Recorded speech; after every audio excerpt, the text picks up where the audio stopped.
he's leading up this entire book to this statement. I know now that the minute philosophers of my youth, and by which he means the realist, for all their profession of a purely scientific detachment from practical affairs, were the propagandists of a coming fascism. I know that fascism means the end of clear thinking and the triumph of irrationalism. So how does he see that? Well, Maarten, thank you very much for joining me today. I have you on here to talk about RG Collingwood. So I'm very excited to hear what you have to say about that. So I know that you're a bit of a fan of his work. What was it that drew you to him? Yeah, well, it's really great, Nathan. It's a pleasure to be here. So what drew me to Collingwood? I actually went back to that to my diaries for that question and thought, when did I first read his work? And I think it must have been when I was teaching aesthetics, because that's really where he comes in. So R.G. Collingwood he's known for his views on art and what art is, and a little bit for his views on the philosophy of history, which I then didn't know much about. But when I was teaching aesthetics, I came across his theory, which is an expression theory, and lots of people don't like that theory. And Collingwood typically enters in as a kind of foil, where people say, well, some people think that art is expression of emotion. Well, that's a silly view. Let's move on. But then I actually started reading his work, and I was just gripped. Because what I found interesting about his work is that everything is kind of built into it. So you don't really get only a treatment of art. His treatment of art also involves a treatment of what the mind is, what knowledge is, what language is, what logic is, a little bit on the history of philosophy. So it's a very systematic presentation. And if you're interested in one aspect of Collingwood's philosophy, you're sort of in it for the ride. You have to explore all the other ones as well. And I thought that was really interesting to find a 20th century philosopher who's a bit of a system builder, which is something you normally associate with earlier philosophies from, say, the 19th century, like Hegel or Schelling. I think it is in Collingwood because he is charmed and influenced by the 19th century idealists. So you see that, especially in his earlier work, he really tries to give an articulation in the language of his time, which is very much the language of what we now call analytic philosophy, of the kind of thinking that you get in the 19th century, where the mind or consciousness is developing. It's in progress continuously. It goes through various stages. That way of thinking about the mind is I mean, currently you don't really get that. We now think the mind is something like a computer. Computers don't really have a developmental history. They're just, you turn them on and off, that's it. And so we're kind of stuck with a picture of the mind that is rather shallow and simplistic with just a bunch of mental states. And Collingwood really is someone who tries to articulate this earlier way of thinking, which is much more developmental. Yeah, interesting. So you're drawn to him through aesthetics, but you're still interested. So what kept you interested? Well, okay, so I think it must have been my supervisor at the time, Mark Calderon at UCL in London, who put into my hands the autobiography, which is a book Collingwood wrote late in his life in 1938. He died in the 1940s when he was quite young still.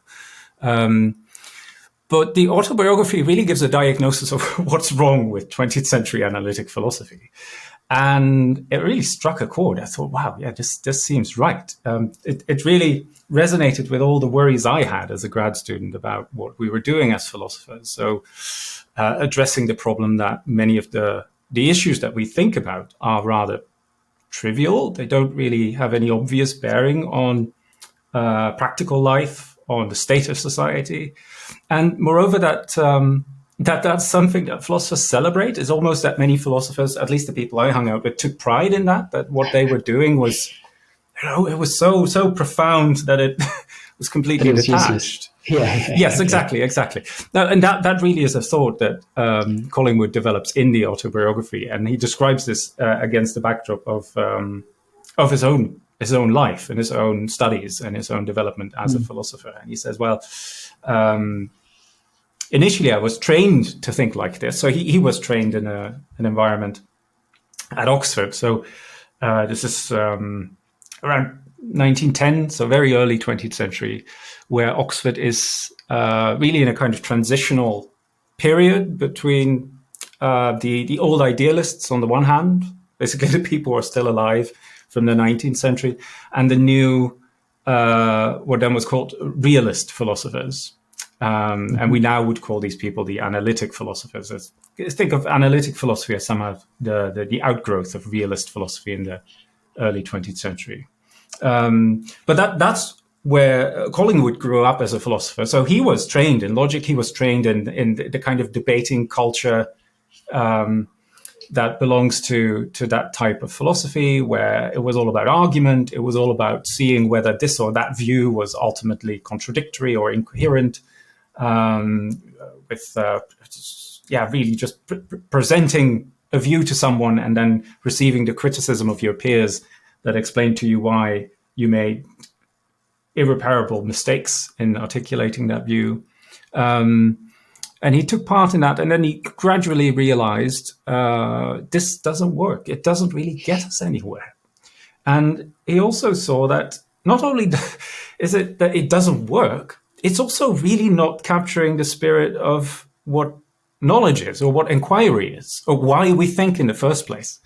And I think that's actually quite an interesting criticism that he has. So, and in a way, it comes because of his experience outside the university. So not only does he train as a philosopher, he's also a practicing archaeologist. And he sees that in archaeology, and just as in other disciplines, the process of inquiry is really messy. It's sort of drawn out in time. It takes a lot of time to settle an issue. And it is deeply historical. It's just tied up in the actual concrete world. And he sees that when the philosophers that he speaks to think about knowledge or think about thinking or consciousness, they have in mind this very, very simplistic notion of what it is. And they think that as soon as they've articulated this very, very simple idea of what it is to know something or to come to know something, or what it is to be aware of something, that then they're done. And now they've got their theory of knowledge, because I've found knowledge here in this little fragment, and so I know what knowledge everywhere is. And Collingwood just rejects that. He thinks that, no, that's just not how the world works. It's complicated. Yeah, okay, very interesting. One thing I want to pick up, we're going to talk a little bit more about his critique of analytic philosophy later, and a bit more about his personal life. But just before we move on, there was something he said that I just wanted to quickly pick up on. So that was this idea of philosophy, and maybe, especially in the analytic tradition in that time when it was in its early stages as well, being very proudly detached from practical matters. Now, I wonder if, do you think this was the modelling on, say, mathematics or theoretical physics? That, I mean, even now, the theoretical physics that we're doing seems quite detached. I mean, discovering the Higgs boson didn't really change the world, for example. It just answered a relatively, a question that vexed a small set of people who understood sort of the intricacies of the theory within which they were working. And analytic philosophy seems to be like that. I mean, even when I studied in serious metaphysics group in Cambridge, the questions that they were discussing, I hadn't done metaphysics at that level before, and it seemed very hard to understand what the debate was about for a little while, until you then get into it, and then you're kind of sold into the whole narrative. But so there's that question: how much do you think was a case of analytic philosophy trying to model itself, say, away from religion or some of these more practical how should we live questions, or how should we think questions, towards theoretical questions? But also, I'm interested to know how much you know about how detached physics was in his day as well. I suppose it must have been somewhat before Einstein, was it? Yes, well, I think the situation is complicated, and you really would have to look at individual people writing at the time. I mean, Collingwood sometimes simplifies a little bit, maybe, in really characterizing a movement, whereas, of course, you've got just different people thinking different things. clearly what's going on at that time is a break with idealism. That is very, very salient. And I have the feeling that Collingwood thought that is really the moment where the rot set in. So the idealists had a very, we'll call it an involved conception of knowledge, where they assumed, they were convinced that knowing, the process of coming to know something, and the thing that you come to know are not independent. Think of it this way: if you think about a concept, so you're trying to understand a concept, and you think about it really hard. What will happen is that the concept gradually will clarify itself to you. And on the idealist conception, that really can constitute a kind of conceptual change. So now it's the same concept, in a sense, in the same way that I'm the same person as I was, say, 10, 15 years ago, but I've changed. I wouldn't say that I've become clearer, but the concept can become clearer if you think about it for a long time. And what that shows is that the involvement of the mind in its subject matter, by inquiry, by thinking about it, is actually making a contribution. It can help improve things. It could also deteriorate things if you think about confusions. But that really was the idealist epistemology. So maybe it's best actually to see this discussion as a discussion about idealism or realism at the epistemological level. So it's really about knowledge. And then what you get is, various refutations of idealism in the early 20th century. So G.E. Moore is one of the more famous ones. Yeah. But Cook Wilson has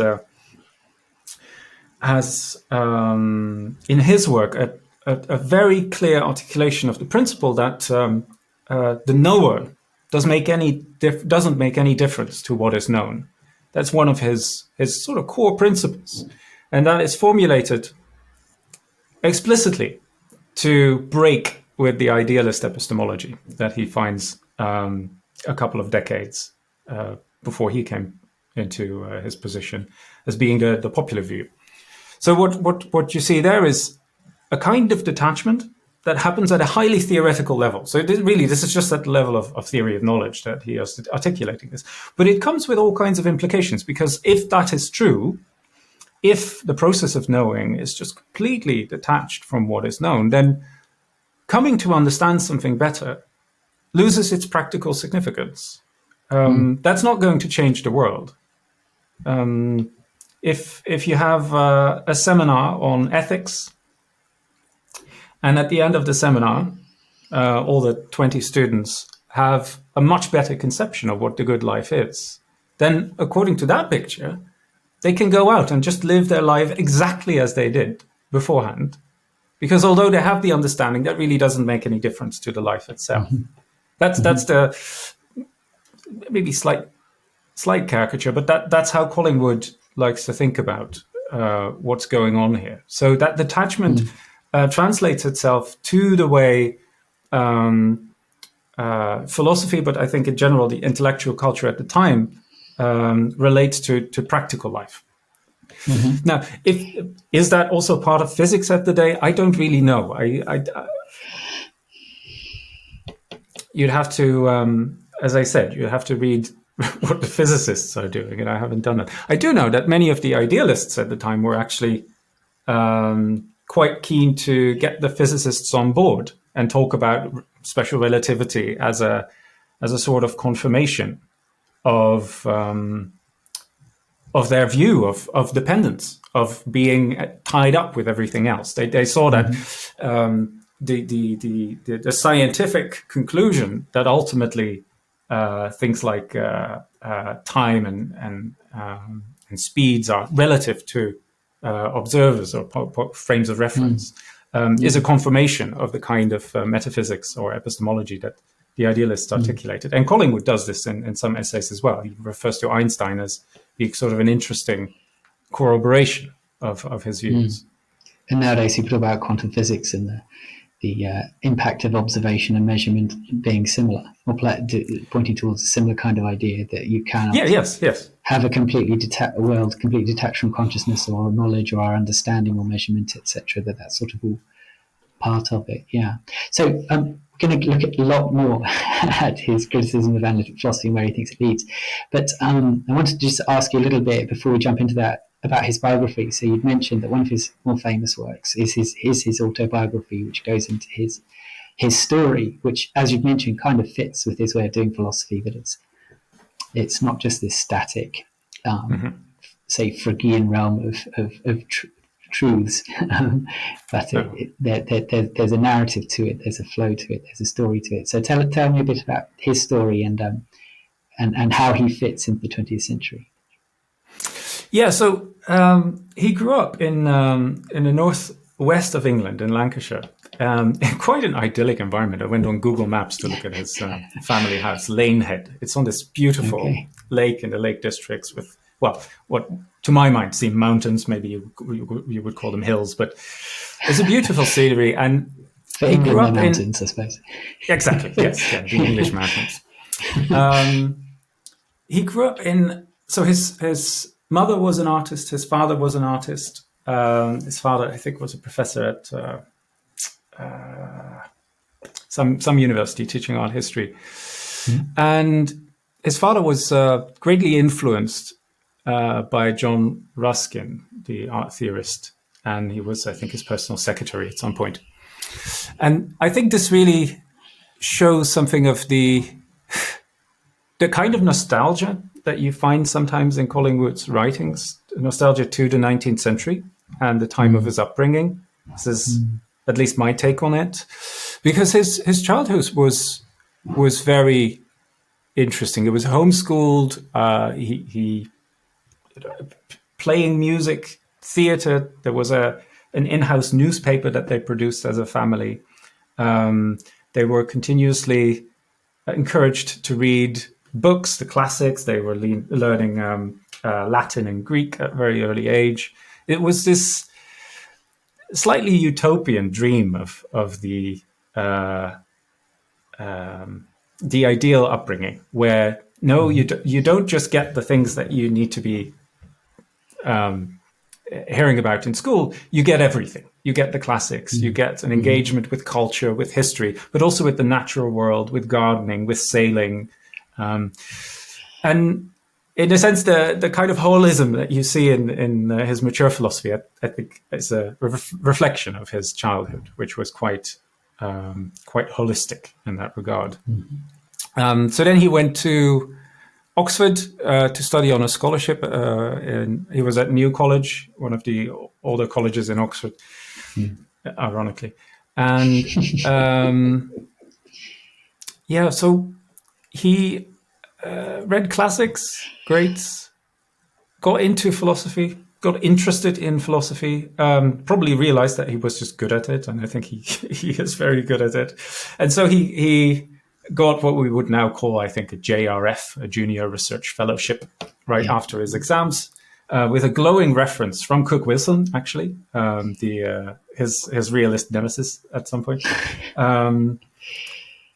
So he was at Pembroke then, a small college, and there he taught. But at that point, he was already hanging out with some philosophers who were a little bit more inclined towards the idealist side. Made friends with them, and so he knew both worlds. So he knew the new realist take on it, with its logics and its specific epistemology and its focus on propositions and truth. But he also knew the old philosophy very well, with its connection to history. It's also its tie to religion. And then when the war broke out, the First World War, he went to London to do something with the Navy.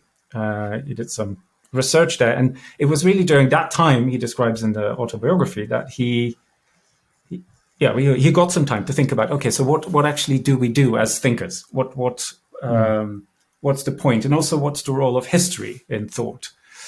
And I think then he saw that all the stuff that these realist philosophers were selling was just a lot of garbage. It was a kind of sophistry. I think he doesn't use that term, but that's how you could describe it. It seemed all nice. It seemed all very sophisticated. It definitely seemed very intricate. You needed to be very clever to partake in those games. You needed to be very sharp-witted, be very fast in your thinking, and then you could succeed. But ultimately, the success was almost only a kind of social success of increasing its social standing in that little small circle of philosophers. Collingwood saw that there actually wasn't any progress there. There wasn't any gain in knowledge, because all these people could do was destroy things. You were taught how to destroy someone else's views, how to show that someone else's argument was fallacious. And Collingwood said that's not what knowledge is, and I will try to do something else. Yeah, can I jump in? So a couple of questions I'm just really interested in from what you're saying. First of all, so he's got this knowledge of the idealism that obviously was centered in Oxford, prior to that, and the new realism. How much of his ideas of the idealism were Hegelian? How much had come from the continent, and how much was just picked up from the Oxford remnant from the British idealism? So that's one question. And then the second is, again, how much of the realist connection he had was associated with the Cambridge early analytics? Or was this its own offshoot?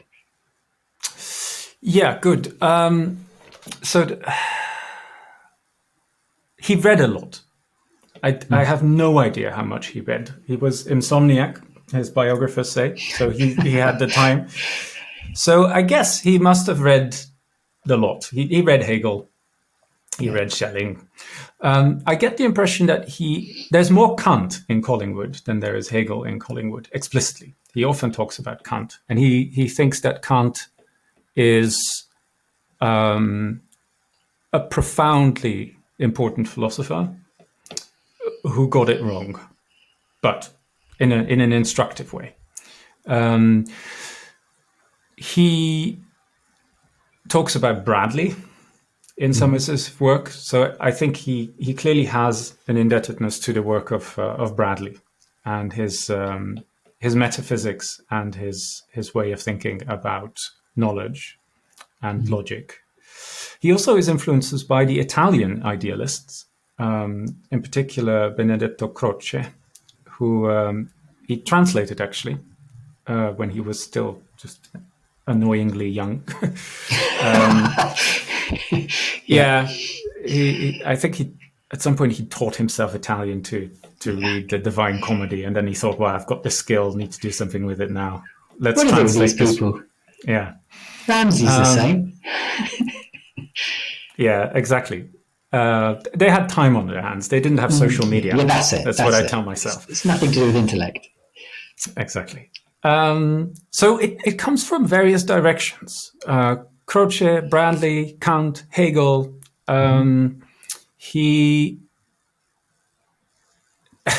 Plato as well. I mean, at some point, I think he says this somewhere, that ultimately all the good philosophers end up saying the same thing, but they just say it in the way that is peculiar to their historical period.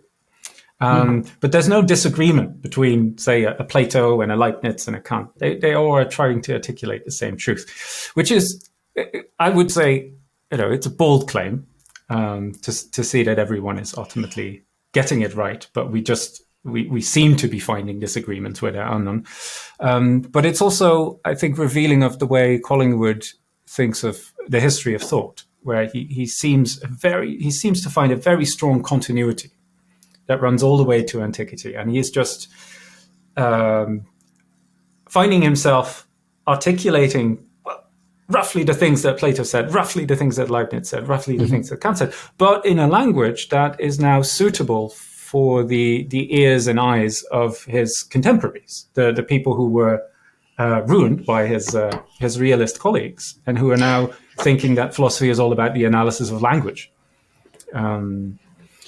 So that's, I think, his indebtedness to earlier idealists. He sees that they're on the right track. I don't think he's someone who says, "Oh, this is my idealist. I'm just going to follow this one." He's a little bit more synthesizing in that regard. And then the other question you asked was about his relation to the Cambridge realists. Is that right? Yeah. How much of his sort of realism nemesis was the kind that we know of from early analytics in Cambridge? He's not nice about Bertrand Russell.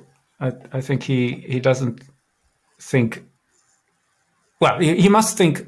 His rule is, if I talk about someone in my books, then I think highly of them. But when he talks about someone in his books, it's typically very critical and dismissive. So to some extent, he must have thought Russell's a very interesting figure, but he didn't think that he got anywhere. Russell's philosophy was just a succession of failures, which in effect it is. If you look at his different views across the years, he continuously comes to reject the view that he had 2 years before because it doesn't work. And then he leaves metaphysics altogether, pretty much. Yes. So I don't think there's a very clear further connection with the Cambridge realists. There's one point of engagement which is quite interesting. So the way I see the difference between the Oxford realists and the Cambridge realists is that the Oxford realists have a kind of naive realist epistemology, where they assume that I can just be presented with objects in the world, obviously, because that's how we ordinarily talk about what our knowledge of the world consists in. The Cambridge realists are more sensitive to the kinds of arguments that you get when you start reflecting on illusion, where they think, well, but wait a second, can I really be sure that this is, say, this is a hand I'm seeing? Shouldn't I be saying that all I'm really aware of is the subjective impression that I have of that hand? And you get various ways of articulating that. So you get a kind of sense datum theory that is popular among the Cambridge philosophers, but also not entirely uncontroversial. G.E. Moore is someone who is clearly more on the naive realistic side. Russell, in some of his incarnations, is very clearly on the sense datum side. Collingwood talks about this in his, interestingly, again, in his book on art, The Principles of Art. He's got a very long treatment of the sense datum fallacy, which is extremely instructive, but it's hidden and no one reads it because everyone just expects a book on art. But actually, it's all about the philosophy of perception there. And he is he's very critical of that. He thinks it is, it's a confusion. It rests on a confusion. Great. Okay, so I think we sort of can see a little bit then how he fits between the two camps of sort of thinkers that we're looking at on this channel. We've got stuff on the early analytics, and they're thinking we've got some stuff on the British idealists that we want to look at. So Collingwood sort of understands both, or has connections with both, that seems to fall pretty squarely down on the idealist side, and that we've lost something when the realism, and then which developed into analytic philosophy took a hold. So that's right, but he wouldn't call himself an idealist. So just to complicate, he hated that label, in part because he hated labels. So he thought that the process of thought is not something that you should try to pin down, because as soon as you pin it down, you stifle it in its development and it's gone. So he didn't want to be thought of as someone who held a specific kind of view. He was just someone who was thinking and writing about what he thought. And you could call him RG Collingwood, that was his name, but to call him an idealist would be a weird kind of classification of his thought that he didn't like. But did he have a view? Yeah. Did he have a view about the nature, the fundamental nature of reality, though? Well, interestingly, he doesn't really. So he's not an idealist in that sense. So you won't hear him say that, reality is fundamentally mental. he is, I mean, some commentators have said he is a conceptual idealist, where our concepts are somehow mind-dependent. But his view on metaphysics is interesting, but also just squarely 20th century linguistic turn philosophy, in a sense, which makes it fascinating. So he's got a book on an essay on metaphysics. And he says there that metaphysics is ultimately not about the question of what reality is. It's about what he calls the absolute presuppositions of the modes of inquiry that we have. So what are the things in our inquiry that are unquestionable, that we can't, they're just not open for debate? These are the things. Think about, I mean, this is not so much a metaphysical thing to say, but I think if you think about logic and the law of non-contradiction, you could think that for a long period in time, at least, that was an unquestionable presupposition of logic, that you cannot have a true contradiction. So two statements that contradict each other cannot both be true. And as soon as you say that, you place yourself on a bedrock, then you can develop a logic, and you can draw the implications from that, and that presupposition raises all kinds of questions, and you can try to formalize what the implications are, and that is how we find logic. Collingwood would say what the metaphysician does is really look at those presuppositions and try to chart them, describe them, identify them, and maybe even show their historical contingency, because that often has a kind of revelatory character. If you see that, say, 50 or 500 years back, something that we think is just completely beyond question, something that is utterly obvious, was taken to be controversial or just dead wrong 500 years ago. What changed? What does that tell us about the culture of thought that we find in that time period? So I've got a few questions on that. So it sounds as, is that kind of a foundationalist epistemology, or is it a coherentist epistemology? And if that's the case, did he have any view about the right or the wrong assumptions, or is he one of those people that just says, "Oh, look, I've discovered that it was that then, and then it was that there before"? Does he think there's any way of having a better or worse, or practical grounds for things? Or? I think so. He wouldn't say that there's no room for criticism. I think if you find say a field of science, say biology, and you look at the presuppositions of biology, I think one of the presuppositions of biology is that there is life. It's in the name, but it's also very much in the practice. The biologist doesn't study the origins of life. The biologist can't really think of a world where there is no life, because they just can't, it doesn't fit within their picture. You need to do biochemistry maybe, or chemistry for that. But if you find that in the field of biology, some of the presuppositions are incoherent, then I think Collingwood would say that is legitimate opportunity for criticism. You could say, hey, there's something off with your field here, because you're framing yourself against the backdrop of something that just doesn't make sense. In a way, that is how you could understand his criticism of realist philosophy, where the absolute, I mean, I don't think it's an absolute presupposition there, because it was in question, but at least a fundamental presupposition there is that knowing doesn't make any difference to what is known. And Collingwood writes a paper saying that is meaningless. It's incoherent. It's a self-contradictory statement. So that clearly is a kind of criticism.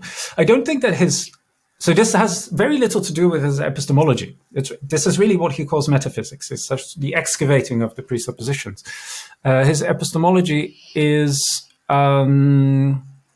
definitely not foundationalist. I think he wouldn't call himself coherentist either. So coherentism, at least as it's typically understood, is you've got all these propositions or facts, or things that you know, or things that you believe, and then the real knowledge lies in the network, the way these things cohere with one another or fail to cohere. That's not really what he thinks. I think he has a historicist epistemology where he really sees that true knowledge is constituted by an advance in some kind of project of inquiry. So that feels quite hard to pin down for me. So in advance. Yes. So does he have a theory of truth behind that? Does he see truth as tied up with knowledge? Oh yeah, he does see truth as tied up with knowledge, but the theory of truth is similarly hard to pin down, because he doesn't want to tie truth to propositions. He allows. We call, when you say something, I can say, Nathan, what you just said is true. That's fine. I can say that, but that's not really the fundamental use of the predicate true. The fundamental use is for the larger project of inquiry. So you could have true inquiry. Now, I haven't really got my head around what he means there and how to use that. So there'd be a verb then, it's true inquiry. So is that sort of a true method or a productive method or something? I mean, I realise obviously you're feeling around for this and he may not have been that clear, but it's quite interesting because, Bradley had his theory of truth. And so the British idealist metaphysics did have these things in the background that were articulated. And with what you said, I'm just struggling to try and maybe this is what he wants, to sort of pin him down or to sort of see how whether he thinks there is some kind of meta environment where we can compare the realist and the idealist approach, or we can talk. Can the biologist say anything to the physicist, and then how you could try to evaluate these different assumptions that these modes of inquiry are built on, because it seems to me that something he might try to do, I don't know him so, is he might try to talk about, well, it's something aesthetic, with theory choice now he might talk about elegance and strength, and that, for me there's aesthetic qualities to that, parsimony, etc. And I think that's a way to go from truth to beauty, effectively ground your whole system of truth in terms of its aesthetic value or its practical value. Is this practical? And I think actually you have to do that way. You have to shift from if you want to ask about the basis of your entire edifice, the truth, it has to be based on aesthetics or something practical. And I think the idealist would be sort of suited to that. It's just anyway. So sorry, but I think that's right. But we need to understand it in the right way. So the way people currently think about something like aesthetic or ethic is as some kind of separate discipline where you've got truth here, and then you could say, oh, right, let's borrow something from the aestheticians. Let's say there is the experience of beauty, and ultimately that has something to do with truth. And then you need to see how you can get to how you can get that to sound plausible. But for Collingwood, and I think here he really is just a fairly traditional, following a traditional idealist line. The aesthetic is a preparatory stage in the development of the mind. So he does indeed think that there just is no process of inquiry without aesthetics. It just doesn't arise. Science is not possible. Religion is not possible without aesthetics. But that's not so much to say that the person who is a scientist needs to borrow something from the person who is an aesthetician. They're just always the same person. The scientist is always an artist to some extent. And the life of the mind really begins at the stage of what Collingwood calls art or creativity. Go to Schiller, go to Kant, you will see something very, very similar. So for Collingwood, the idea is that inquiry is always driven by something like curiosity, which is always an aesthetic phenomenon, because it's tied up with the imagination, with seeing possibilities. But it's more. So that's why I think he wouldn't say we can ground our theory of truth in aesthetics. I think he says, yeah, well, aesthetics has something to do with it, but ultimately truth it's a higher value than beauty. I should say that I haven't really got my head around what his theory of truth is, if he has one. So he's very hostile to formalization and to the kind of abstractions that you get in contemporary logic. So a lot of contemporary theories of truth are based on the notions of a proposition, or something like truth conditions, the idea of decomposability, compositionality, all of that he just rejects. He says it's a game we can play. We can chop these things up. But as soon as we start to reify these abstractions, we get into trouble because they're not real. There are no propositions. They're just sentences that people use in conversation.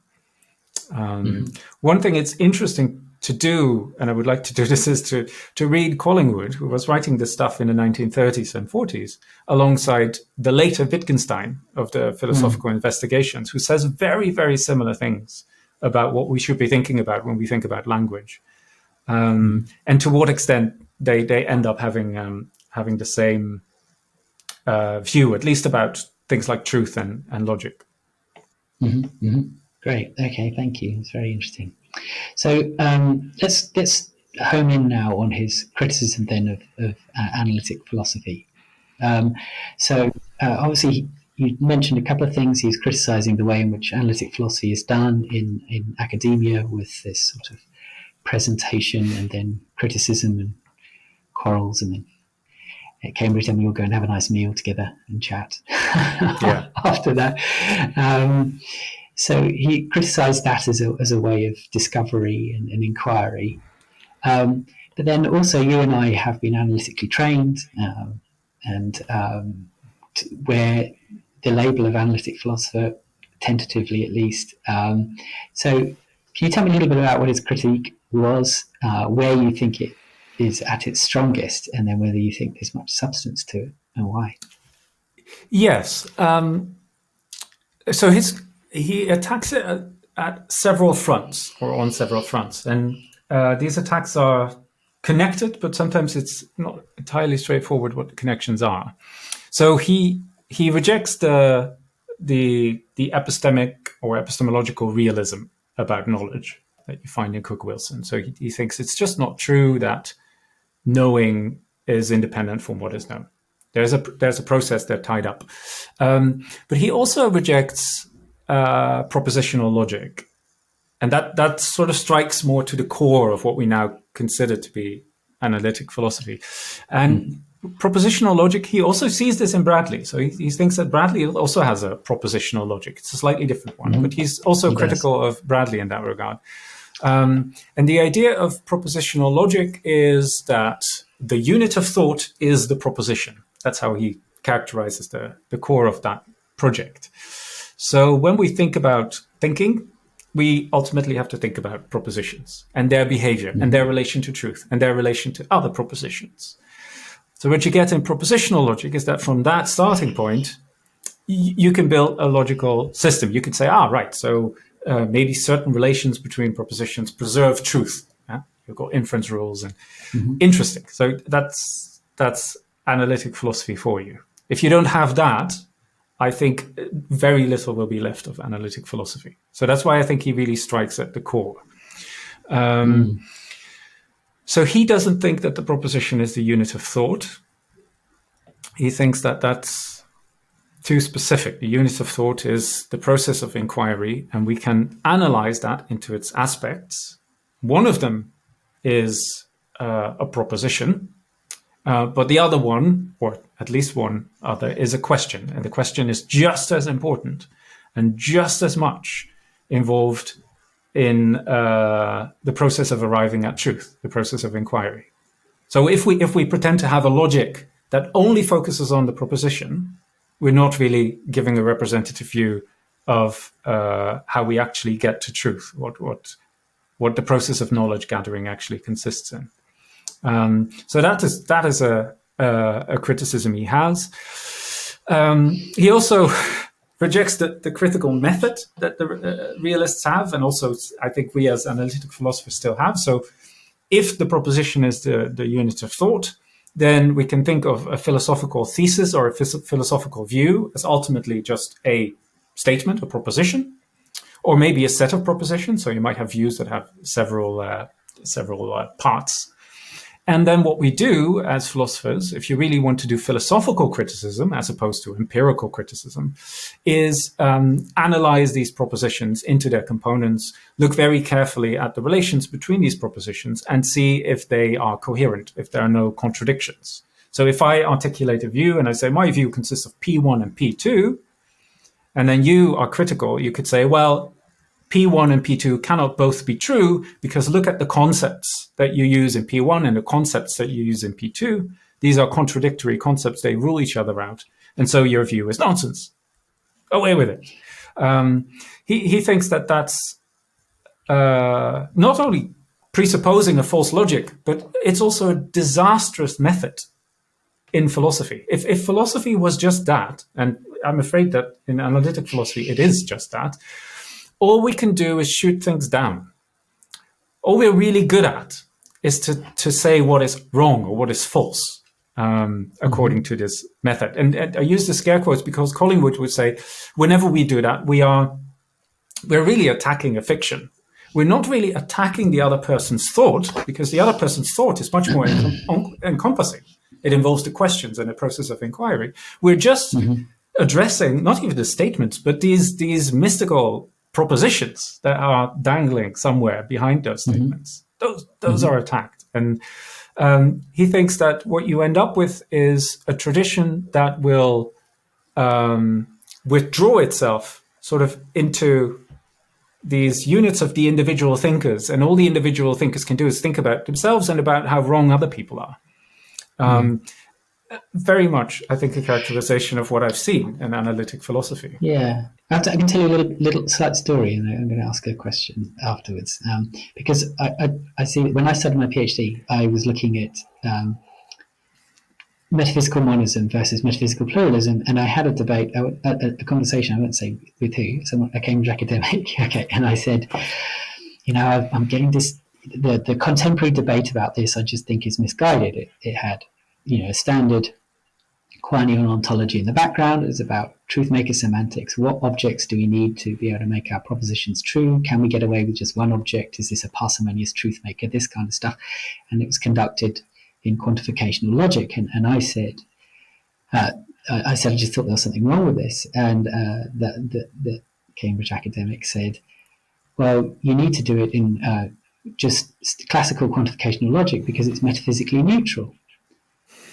I thought it's not metaphysically neutral. The whole debate is about quantities of objects. If you've got a quantificational logic, you're already assuming you've got quantities of objects in your domain. You can't have a domain with a single object. And when I went to Oxford, spoke to another very prominent philosopher, again, I won't say who, although I'm sure he would be happy to be quoted for this, but he just said, okay, so the standard method, what happens if you have a domain of one object in your quantificational logic? What follows from that? As if that's the way to answer that question. And that's what took me to Bradley, because his idea was tied up with a different way of understanding logic and a different theory of truth than that's assumed. But what it shows, I think, is that analytic philosophy has these assumptions built into it that I think metaphysics has to be able to, at some point, if you can't pull those under the microscope when you're doing metaphysics and philosophy, then something's gone wrong. I mean, it's more like a science which is already partway down the path of an established method and an established set of rules. Yeah. So I can totally see that. So you can comment on that if you like. But I also wanted to ask is, obviously, you mentioned that Collingwood says the question is as involved, excuse me, sorry, in the process of inquiry as much as the proposition. Now, of course, early days, Frege sort of recognised that with his theory of judgment, and that, I think we've even discussed this a little bit, that early days, Russell and Frege and Bradley, etc., had this notion of judgment inherited probably from Kant as key to what logic is, that logic involves us recognising truth and not just some sort of detached true or false as some sort of independent property of propositions or something. And obviously Frege, at least in his philosophizing about logic, has this notion of grasping a thought, which is like asking the question, which is prior to judging it true. And so he has the judgment stroke of his notation, whereby we go from grasping a thought to recognizing its truth. So he has effectively in his logic the distinction between a question and an assertion. But I presume, but obviously Frege would be the classic sort of person that Collingwood would be criticizing in his metaphysics, because he believes thoughts are these objects out there in a third realm of being that we grasp and are common to all of us. And if you understand a sentence, we all grasp the same thought, otherwise you couldn't converse. And that's the very opposite of the idea of concepts becoming clarified when we think about them hard enough. So Collingwood's criticism presumably has more than just the, hang on a minute, we've got to stick the question in here somewhere. Yeah, good. So first about the conversations you had with your friends. Collingwood is very clear that one of the tragic mistakes of analytic or realist philosophy is their ahistoricity. So they just don't care about history. Again, it follows from the kind of logic that they have, because all you need access to is the proposition. Well, that's easy. All you need is just a statement of the proposition. Then you read the statement, and then for some, in some way you grasp, indeed, the Fregean thought, you grasp the proposition that is expressed, and then philosophy starts. You don't need to know anything about how that sentence came onto that page. It might have been presented by the original author. You might be reading a manuscript. It might be just in the lecture handout you got from your tutor in university. That's all fine. As long as you've got access to the proposition, you can do your philosophy. But that shows, first of all, a complete uninterest and unawareness of the actual process of philosophical thinking that happened before that proposition was written down or expressed. It also shows a complete uninterest and unawareness, indeed, of your own presuppositions, the history of your own methods, the history of your own conceptual framework that you use in your philosophical criticism.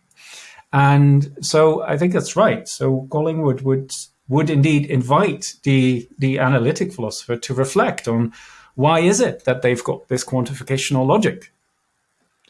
Don't assume that that is some kind of ahistorical universal that all philosophers shared, because it isn't. If you read the Idealists, they don't have quantifiers. Yeah, of course, but they would just say that that's because they'd missed a trick, and that quantificational logic was an improvement. So it's a bit like, and Frege talks about his logic being a development in technology. So, Boole had a go with his Boolean algebra, but he was still missing the gains of the Begriffsschrift. And now we recognise that Frege's distinction between a law of inference and a modus ponens proposition is relatively irrelevant, and we don't need to go from truths to truths in our inference. It's just about what follows what, and we ditch that. And all these are ways of sort of improving our philosophical technology, which is our formal logic. And then look, modal logic came along.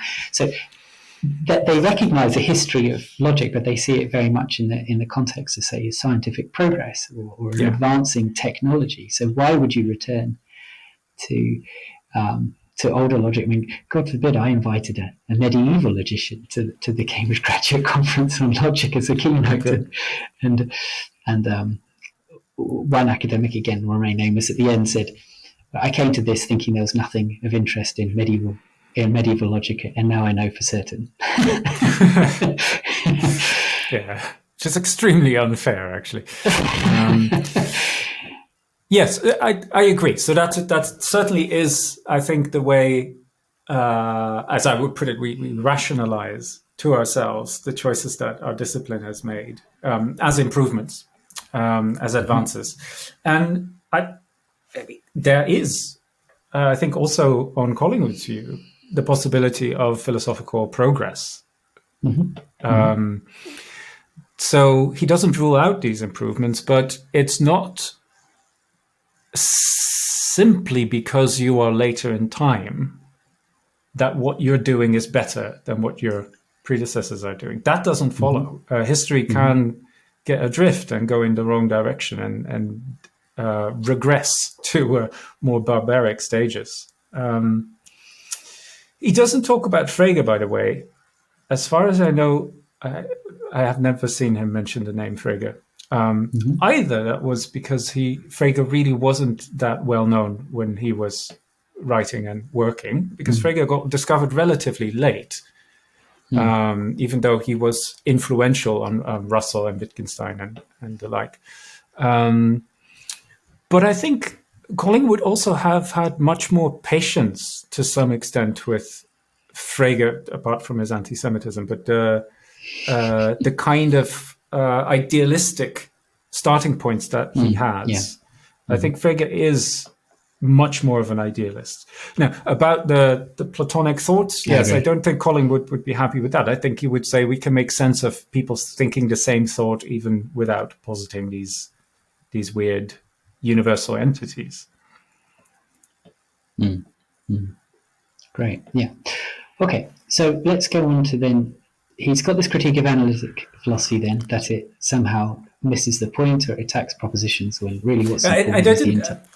I didn't even mention the sort of practical side of this. So for Collingwood, the critique, what I've said earlier, was all at the theoretical level, or maybe the level of methodology, but he saw that this has massive implications for society as well. And here you really need to see that he's writing at a time where it used to be the case that people who were in public service or in government all had some kind of confrontation with philosophy at university. And the teachers of philosophy at university gave these people a kind of ethical education about what's right and what's wrong, how to reason about, how to think about ethical problems. Also, just a general sense of responsibility towards society, the way society works. And Collingwood saw that with the realist philosophy, where the slogan really was, well, if you're interested in ethics, you can learn about it, but don't think it will change your life. If you're interested in political theory, sure, here's a book, but don't think it will help you to be a good politician, because these are just completely different things. That tradition of training a kind of civil society, a consciousness among just a general public about ethical problems, about the development of societies, about kind of intellectual history that they form part of, that consciousness that just disappeared. And you get a kind of intellectual barrenness that he sees, at least in the world around him. Now, if I look back at the early 20th century, I often think, oh, wow, these people, they were so well-read and they knew a lot. But for Collingwood, this already was a time where he saw that people were just becoming more and more selfish, less and less interested with what was going on in society. He mentions the emergence of the Daily Mail as sort of a striking illustration where the concept of news changed. So news, he said, no longer is the facts that you need to know to be a responsible voter and to be a responsible participant in society, but news becomes the stuff that happened in the world that is entertaining while you're having your breakfast. And he says that development is dangerous because it leads people away from a kind of awareness of what matters, and also away from the sense that they need to take some responsibility for what's going on. And he points the finger to the realist philosophers. I think that's quite a bold claim to say, Cook Wilson and friends are responsible for that, but that is how he was thinking about that. Okay, so so we're getting into the political ramifications of this now. So before we start talking about the links with fascism, just a little bit more about, obviously, we're talking about realist philosophers in Oxford, we're talking about the Daily Mail in the UK, fascism didn't arise in the UK, but there is something that I think we can see is that, first of all, politics has become a lot more technocratic, a lot more about competence with the economy. It's about being good business managers a lot more than it is ideological. Or, well, maybe it's becoming more ideological now, but certainly sort of that hasn't been the history of things before, say, 2016 or whatever. And similarly, as we've seen realism be sort of the assumed thing running through society, we've seen again this shift, like you'd said, about selfishness towards maybe sort of a materialist capitalism. And I've seen other people. I think it's absolutely right that a materialist metaphysics automatically subconsciously, implicitly informs a sense of the value in the material, because if that's all that's real, that's all that matters. I mean, does Collingwood make those connections? Do you see them? Do you think there's anything there? Yeah, in a way, I think what he says is quite relevant for us today, because he's describing very similar dynamics. So he is, and this happens especially in the 1930s and 40s at the end of his life, when he just sees the emergence of fascism in Italy and Nazism in Germany, and he's concerned about that. He wants to stop that. He wants to do what he can to stop it. So he is lobbying the Labour Party. That's his part of his political activism. But he also writes about this. And one thing he sees is indeed that capitalism is part of the problem. Another thing he says about that is that it has something to do with the way fascist movements and Nazist movements are able to tap into a kind of emotional energy that the rest of society lost. And that is, it's an interesting criticism he develops. And I'm not sure how he would tie that to sort of realist philosophy, if he sees that connection there as well. But in his later work, he ties that to the secularization of society. So what the Enlightenment did to Christianity in Western Europe, he says, is strip it from all its magical and mystical baggage. And if it's not entirely rejected, the Christian doctrine, so if you could just say, well, just get rid of religion altogether, but if in a situation where religion still is sort of accepted within a modern society, it becomes reduced to just a set of principles, a set of dogmas, a set of facts about God and the Bible. Collingwood thinks that that's just not what religion is. Religions really need that magical, mystical component. But he seems to think that many of the values that we hold dear in the kind of democratic societies we have in Western Europe have their historical roots in a Christian tradition.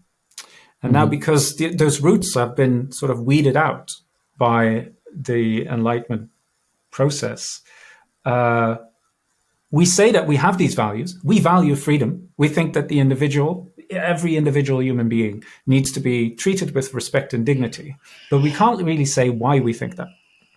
And Collingwood sees that is a sort of deep political problem that, at least in the 30s and 40s when he was writing, society is faced with. Because if you've got a movement then that is able to tap into those hitherto forbidden emotional forces, these magical, ritualistic forces. So think of the sort of the cult-like character that many of these fascistic movements take, where there is this leader, a white man who is powerful and who can shout, and everyone follows that individual as a kind of ritual act, not because of anything they rationally hold true. They might think, well, actually what this person says is it's wrong, it's racist, it's misguided, but they've got this energy I trust them to lead us into a new future.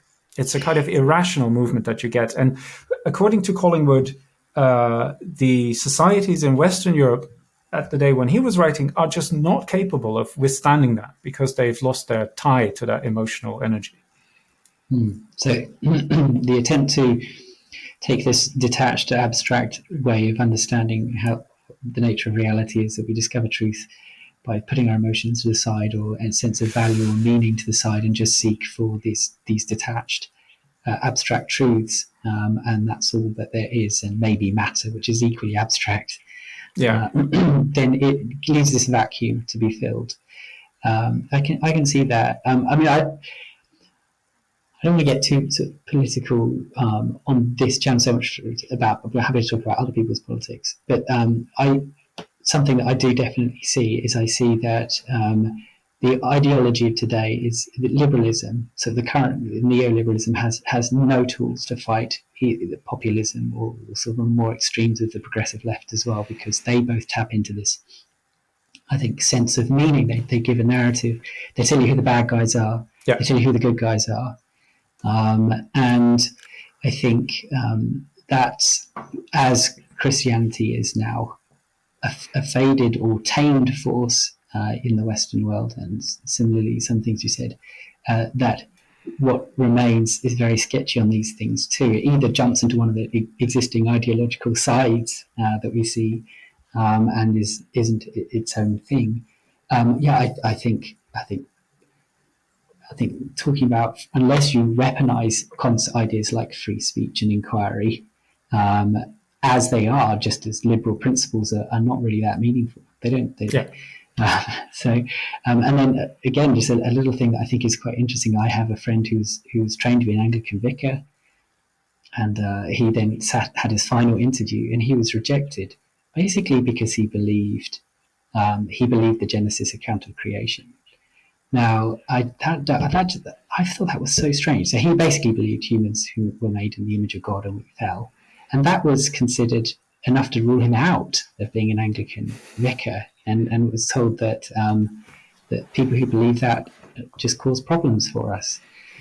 Now, I'm not passing judgment on that belief or not, but it seems strange that we've got to the stage now where the established Christianity of the day is sort of itself cagey about the mystical or the mysterious, or that slightly bizarre elements of religious belief or theology, and however it's expressed. They may be happy to have it as an aesthetic, poetic thing, but they clearly believe that the real truth is in the biological story or whatever, that there is a distinction between real truth, which is scientific, and then we sing songs and poetry that we enjoy, but don't really believe or take seriously. And if you do, you're a problem. And that just seems so strange. I'm sure the church needs more. It is strange. So, in a way, Collingwood he's aware of these things, and I think he can predict these things even at the time when he is writing that this will happen.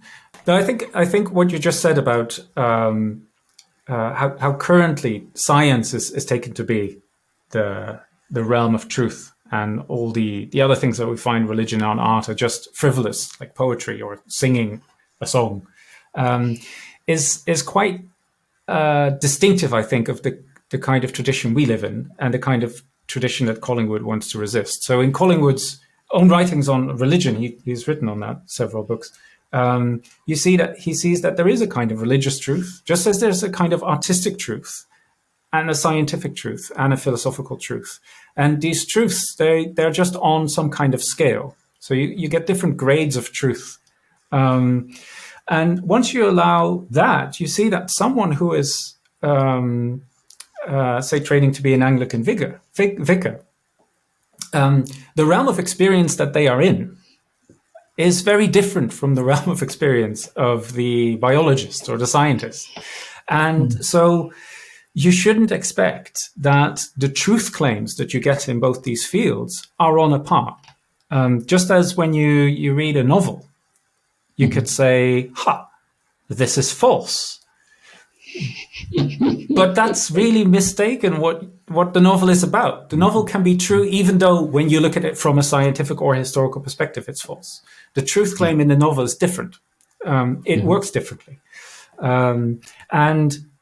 So I think to properly to understand what is going on when people say these things, I believe this or this is true, you really need to understand the project of inquiry that they have been undertaken, and also to what kind of domain of knowledge it belongs. So are they really conducting a scientific inquiry here? Or are they doing something different? And if they are doing something different, what exactly is it? I think that's really one of the important lessons that Collingwood thinks we should draw when we actually look at how knowledge gets pursued in society. Yeah, and I think when I interviewed Michael, he talked a little bit about later Wittgenstein. We got a bit into his ideas of of religion and ethics. And it's just that if you look at religion, certainly if you look at how it's practiced outside of the sophisticated Western scientific world, you can't just straightforwardly interpret the religious claims in a scientific way. Well, this God somehow waves a stick and makes it rain because otherwise they would be asking him for rain in the summer, but they don't. They only ask for rain when it's about to come anyway, and so it's embedded. And so what you have then is you have this disconnect between what that statement would mean in the scientific or analytic philosophy room and what it means as practiced out there in culture and conversed. So you have a certain incommensurability between the domains of meaning.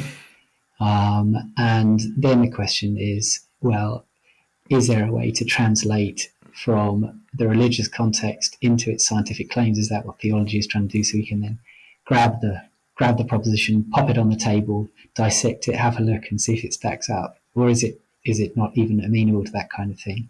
And then the analytic philosopher wants to come along and say, well, if it isn't, then it's meaningless. It's just like poetry or art. But if it is, then we can see that it's false.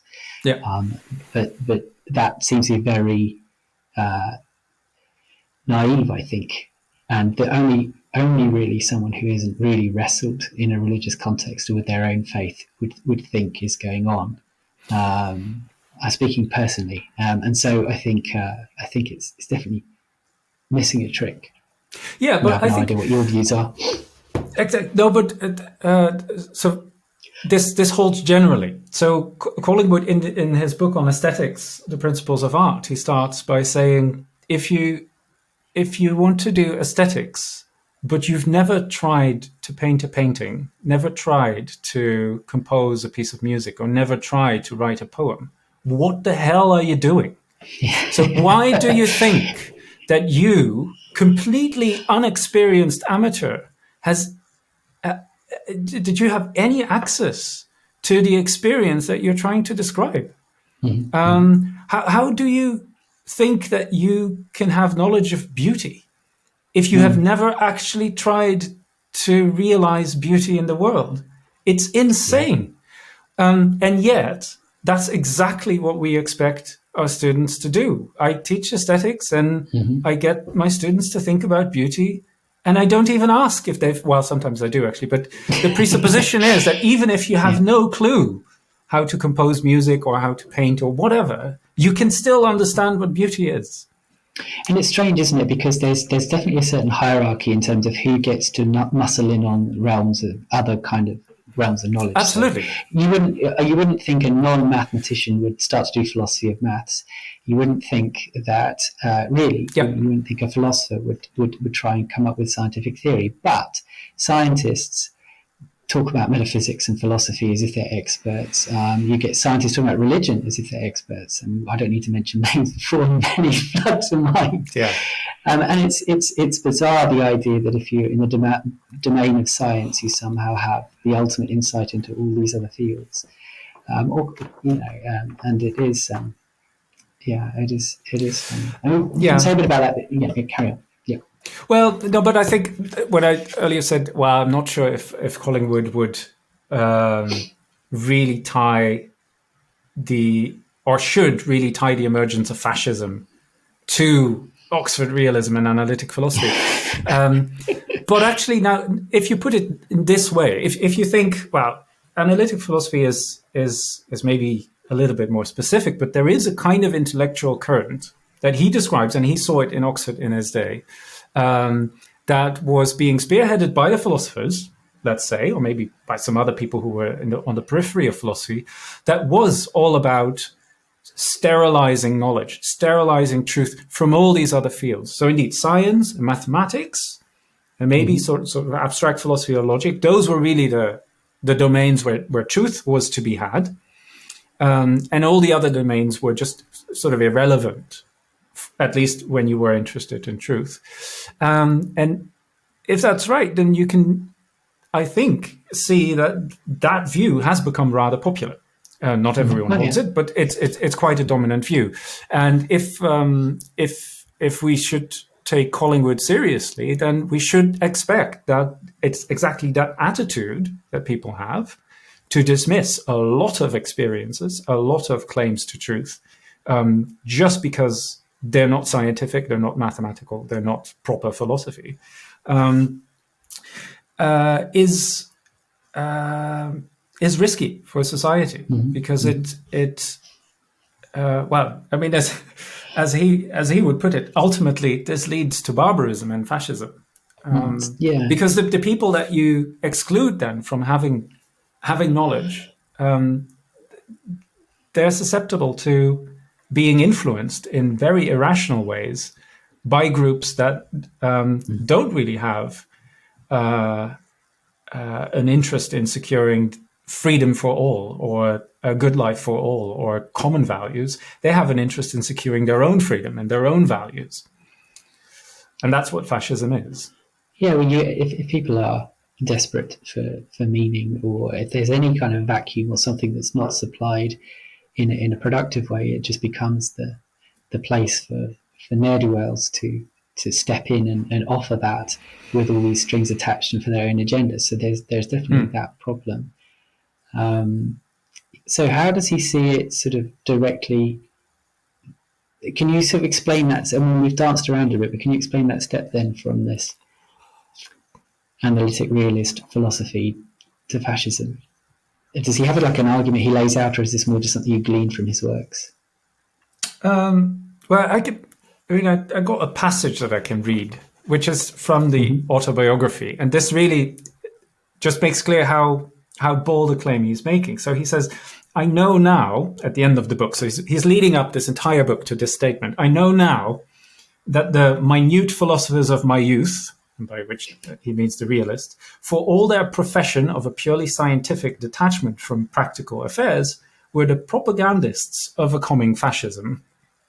I know that fascism means the end of clear thinking and the triumph of irrationalism. So how does he see that? So I think he really sees this as a process of detachment.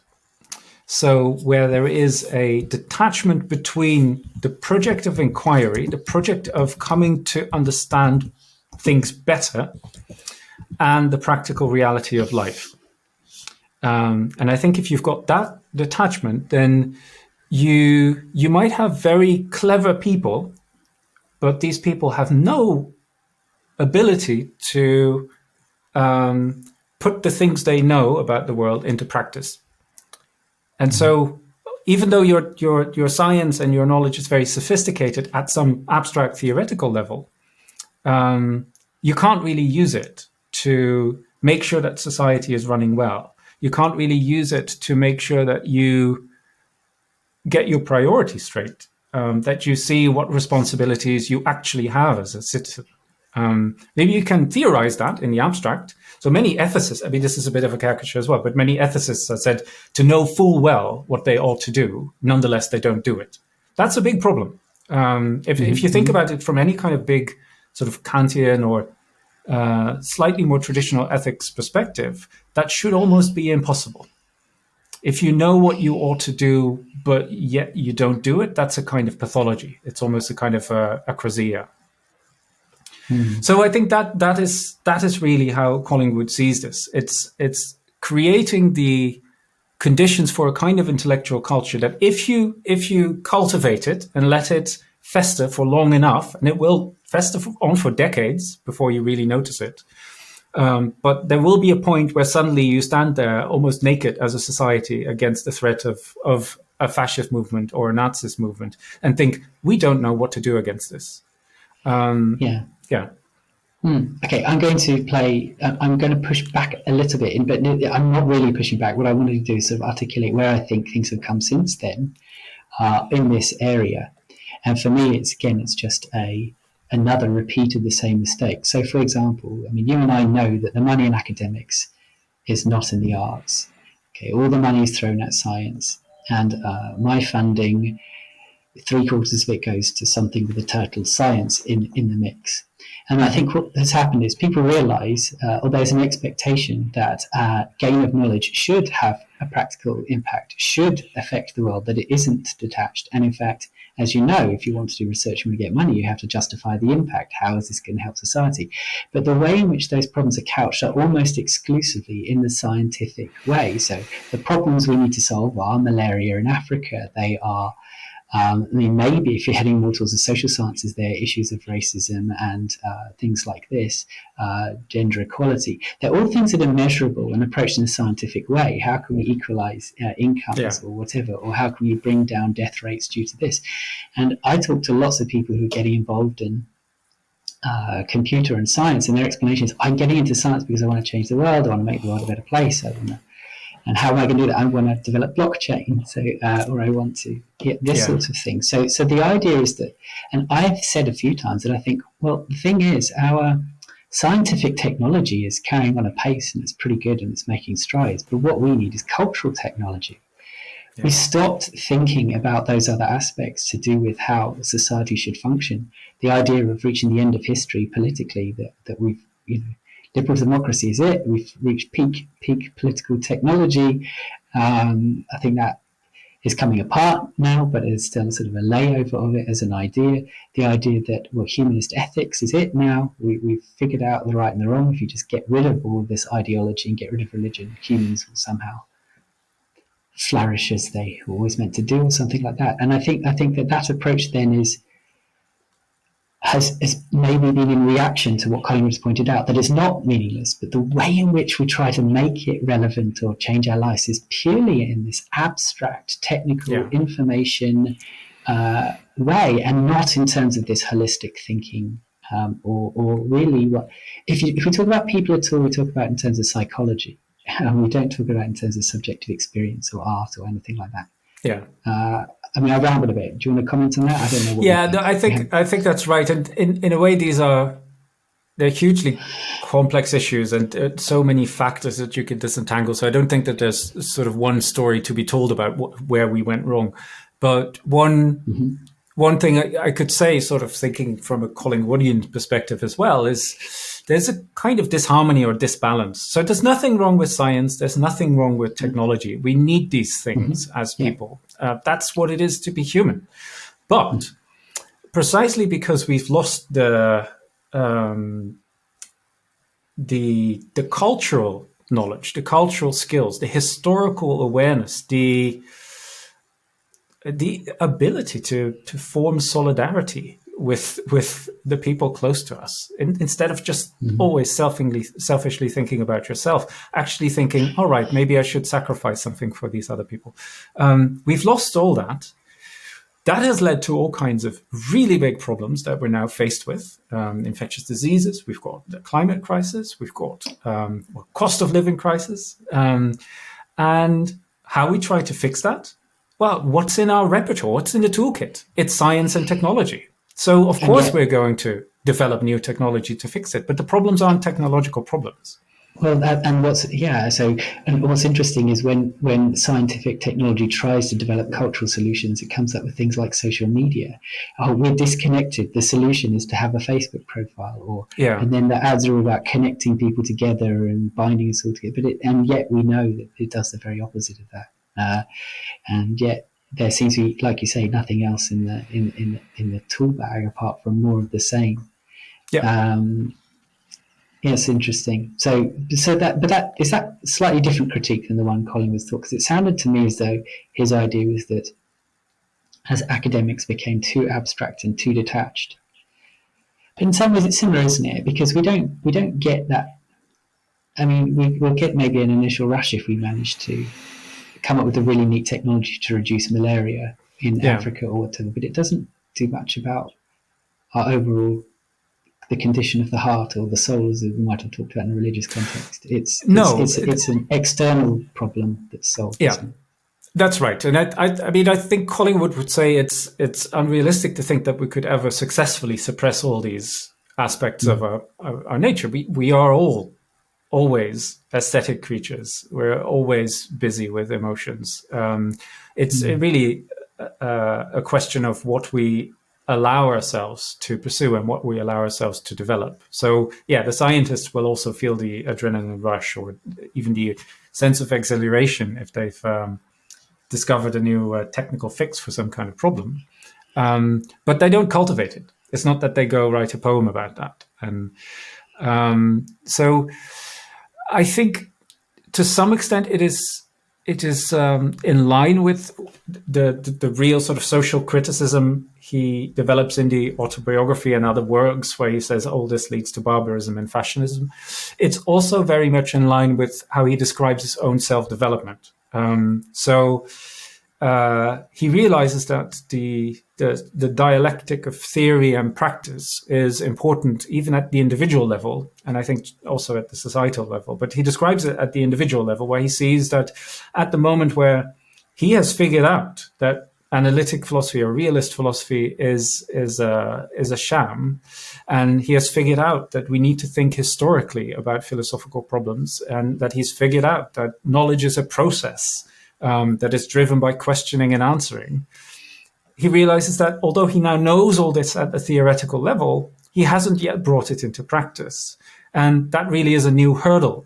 He sees that it's not the case that I can just articulate this as a kind of belief set for myself. This is what I believe about philosophy and the world.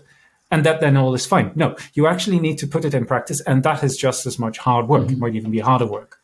And given the holism, putting it into practice will inevitably lead you to revise your beliefs and your concepts again.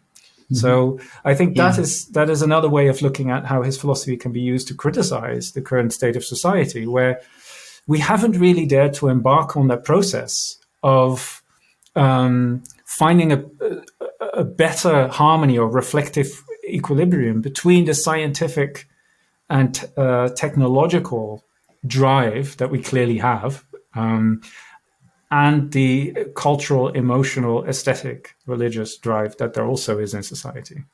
Okay, I'm going to push back again a little bit on a couple of things. So, first of all, it sounds to me then that his idea of analytic philosophy leading to fascism isn't direct. It's more a case of analytic philosophy retreats from doing what philosophy should do, and that leaves the vacuum that provides the right environment for things like fascism. So the pushback on that would be that fascism didn't develop in the UK, which was the birthplace of analytic philosophy, but it did develop in Germany, which obviously had such an idealist heritage, and that was the heritage that the British idealists drew on. I mean, that's Hegel and Kant, etc. And we have a different kind of philosophy done on the continent, at least in our stereotypical categorization of things, which is continental philosophy, which has a different flavor to it. It is more rooted in psychology and the subjective perspective. And you're Dutch, aren't you, Maarten? So you may know a little bit more about philosophy on the continent as well. So I've chucked a whole lot out there. Yeah, I think the criticism is valid. So he addresses this point in his 1940 article on fascism and Nazism. And there he says, well, yes, it happened in Germany, it happened in Italy, and it didn't happen in the UK, it didn't happen in the US. Why is that? And his answer is that the political culture of Germany is relatively young. Italy, he's got a slightly different explanation for that, but let's focus on Germany. So relatively young political culture. So these values of democracy and freedom for every individual, they aren't really that firmly entrenched compared to the UK and the US and other countries. And also he says that the presence of pagan religions in Italy and in Germany is much more at the surface than you find pagan religion in the UK or in the US. Don't know if these are convincing explanations, but that is what he thinks. So he thinks that the explanation really is at the level of history and sort of sociology of these specific countries. So in Germany, also against the backdrop of the First World War. So he thinks that clearly is a contributing factor as well. The humiliation and hardship that the Germans faced after the First World War. All of that sort of brews into some kind of mix that made the conditions right for this movement actually to kick off. But his message is don't think that it will be contained because of that, because we already see the signs he says, in our own society. So he's writing about the UK, that people are susceptible to fascists. So he criticizes in the late 30s the British government for acting as a mouthpiece of the Nazis in Germany and the fascists in Italy and Spain. And he sees that that's only possible. They're only doing that, and they're not being called back by the people because the people have been numbed to that kind of awareness of what's going on in politics. They no longer have the capacity to see what's happening or to be interested in what's happening. So he does see that the problem is already visible in a country like the UK in the 1930s, even though the fascist movement in the UK at that time was relatively small and contained. Unfortunately, it was contained during the war. Mm-hmm, mm-hmm. So we talked about fascism quite a bit, and we talked about Nazism. What does Collingwood's understanding of what fascism is, and how does that different from the Nazis and the arose in Germany and is similar in Italy? Yeah, I think his distinction there is purely geographic and historical. So he says the fascists is a movement. Fascists are people that come from Italy. That's where that movement started as a historical fact. And Nazis are from Germany because that's where that movement started as a historical fact.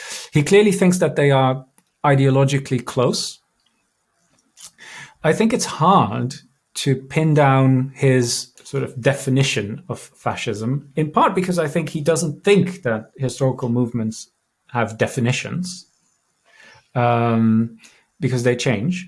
So you can characterize their belief set or the ideology at a certain point in time.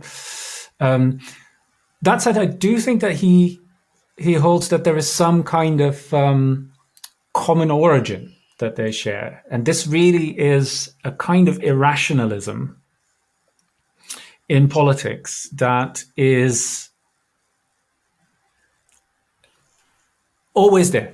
When you have in that sense, I think what Collingwood says here in the late 1930s, early 1940s is very similar to what a couple of years later Adorno and Horkheimer will describe in the Dialectic of Enlightenment, Dialektik der Aufklärung. You got society. It is a sort of advanced democratic society. It is an enlightened society. So it has discovered the value of reason, the value of science, the value of inquiry. But there's always in the background, in the shadow, a force of barbarism that you can never really get rid of because it's just part of who we are as creatures. And if the conditions are right, then that barbarism will try to take over. So I think he would say that when you talk about Nazism in Germany or fascism in Italy, these are movements that stem from that source, from that inevitable source of irrational, selfish, illiberal politics that is part of the human condition. But I mean, that could describe communism in certain forms as well, certainly as it rose in Russia. So fascism, and I mean, I know people talk about them being two sides of the same coin sometimes in their extreme forms. But if we were thinking of them as sort of driven differently, would he think that maybe analytic philosophy could lead to extreme communism just as easily? Or is there something about... Yeah, it's interesting. I've thought about that. So in the autobiography, he actually is quite sympathetic to Marxism, at least. He doesn't think it's entirely right, but he sees what they're trying to do. So I don't think he would place communism as a political system on a par with fascism and Nazism, because I think that he would say, look, what are communists trying to do? This is all about the common good. It is all about everyone is equal. It's all about everyone should be free. It's the execution, especially as you saw it in the 20th century, that has led to very large problems and atrocities. But that really wasn't the ideology. So it failed, but not because the ideology was wrong. Whereas with fascism, the ideology is wrong. And so if fascism succeeds in its ideological project, the world will be a much worse place. So I think that's... What does he see as the ideological project of fascism then? Yeah, so that is tricky. As I said, it's hard to define. So he thinks a historical movement, it's a kind of irrational movement. They are not coherent in their ideology. It's sort of a mishmash of views. At some point, he really gives the traditional Marxist take on fascism. So in the autobiography, when you read that, you say that he will say the slogan of the fascists is, it's sort of a reversal of the socialist movement. So the socialists say workers or laborers of the world unite, and the fascists will say capitalists of the world unite. So there you get the idea that capitalism is a real problem. When capitalism is under threat or in trouble, when there is a threat of some kind of socialist revolution, what they will do is they will instill a kind of fascist movement in society to protect their interests. So the fascists on that analysis protect the interests of capital. So then you could just think of the ideology of fascism as capitalism on steroids, something like that. It's all about who is strongest, who is richest, who is capable of looking after him or herself, and the rest just, these are weak people, they need to go, they need to... Not an entirely ludicrous analysis, I think, of capitalism. I think many of the movements that we see today that many people brandish as fascist have that kind of character. But then later, really just a couple of years later, he seems to reject the Marxist analysis, and he seems to think that fascism isn't about class. It isn't a capitalist sort of fight club, but it is more an anti-rational, illiberal fantasy. And I haven't really got clear on what he thinks the contents of that fantasy are, and if there is anything systematic to be said about that. It might just be that it's simply the following of certain charismatic leaders wherever those leaders want to go.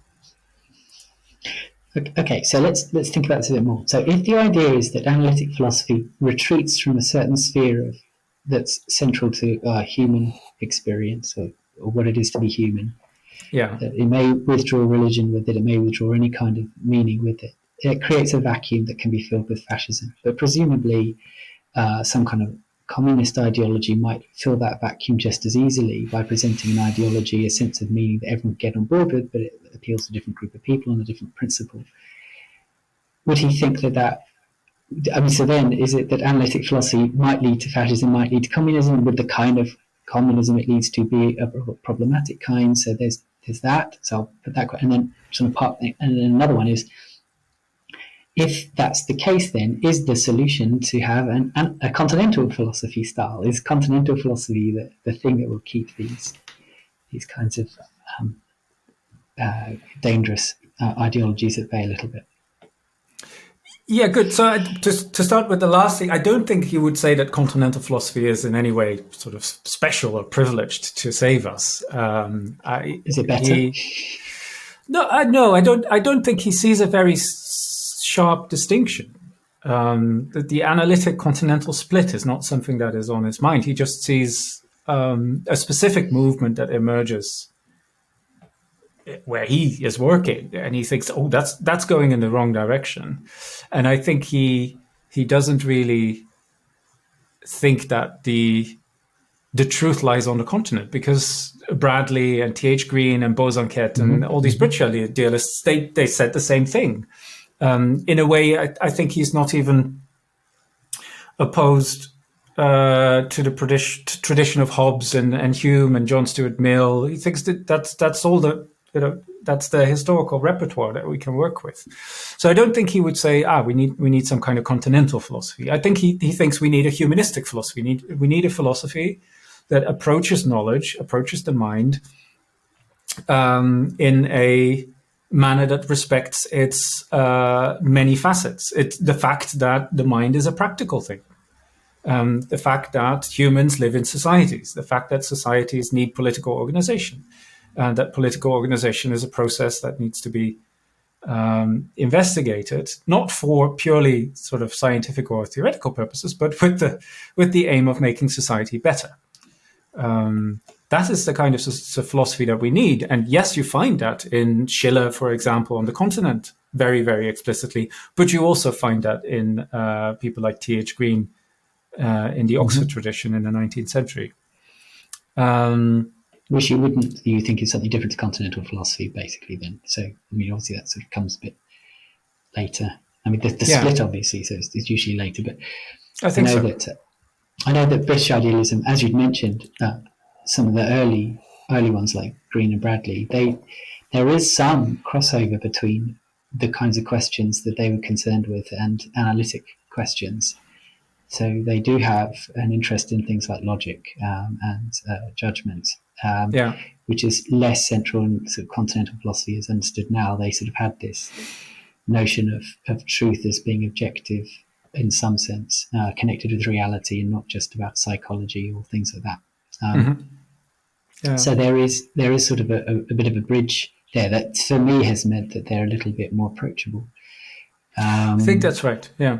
What you say about whether analytic philosophy can actually lead to communism, I don't think it would be because of analytic philosophy. So maybe if you think that analytic philosophy did something to prepare society for communism, a kind of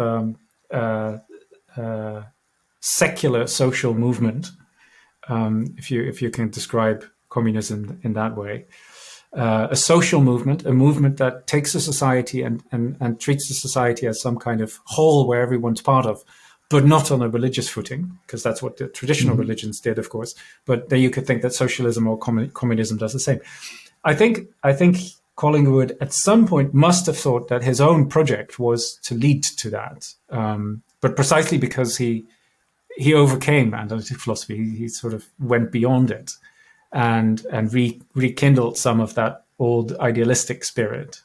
Bertrand Russell was self-proclaimed socialist at some point in his life, so clearly there were people on the other side that thought that analytic philosophy is going to bring socialism. I think it's interesting to do the history and see if there were any sort of signs that either of them were on the right track, whether they actually realized some kind of socialism.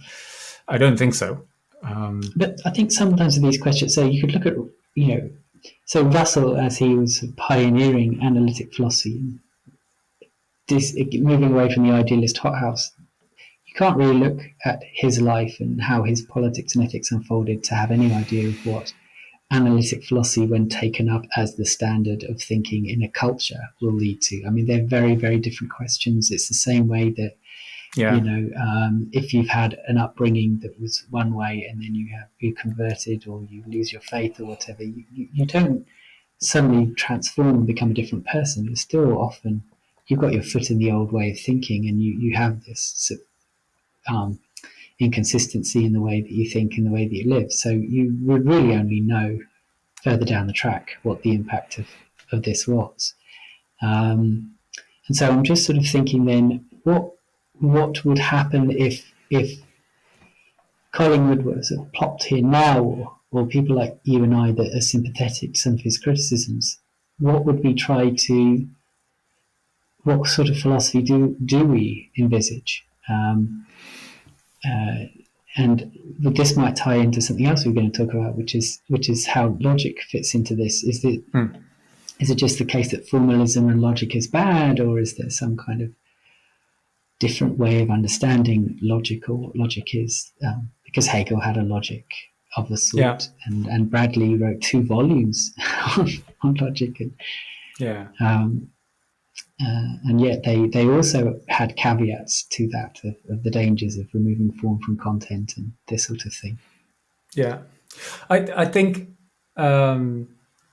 that there really is a historical particularity to all these moments in time. So if you think about what kind of philosophy could we have now, and can we learn something from Collingwood? The problem is that what Collingwood said in the 1930s and 40s it's interesting to read, and we might think it applies to what's going on now, but we can't just take it up and say, "All right, let's do this," because it's taken out of context.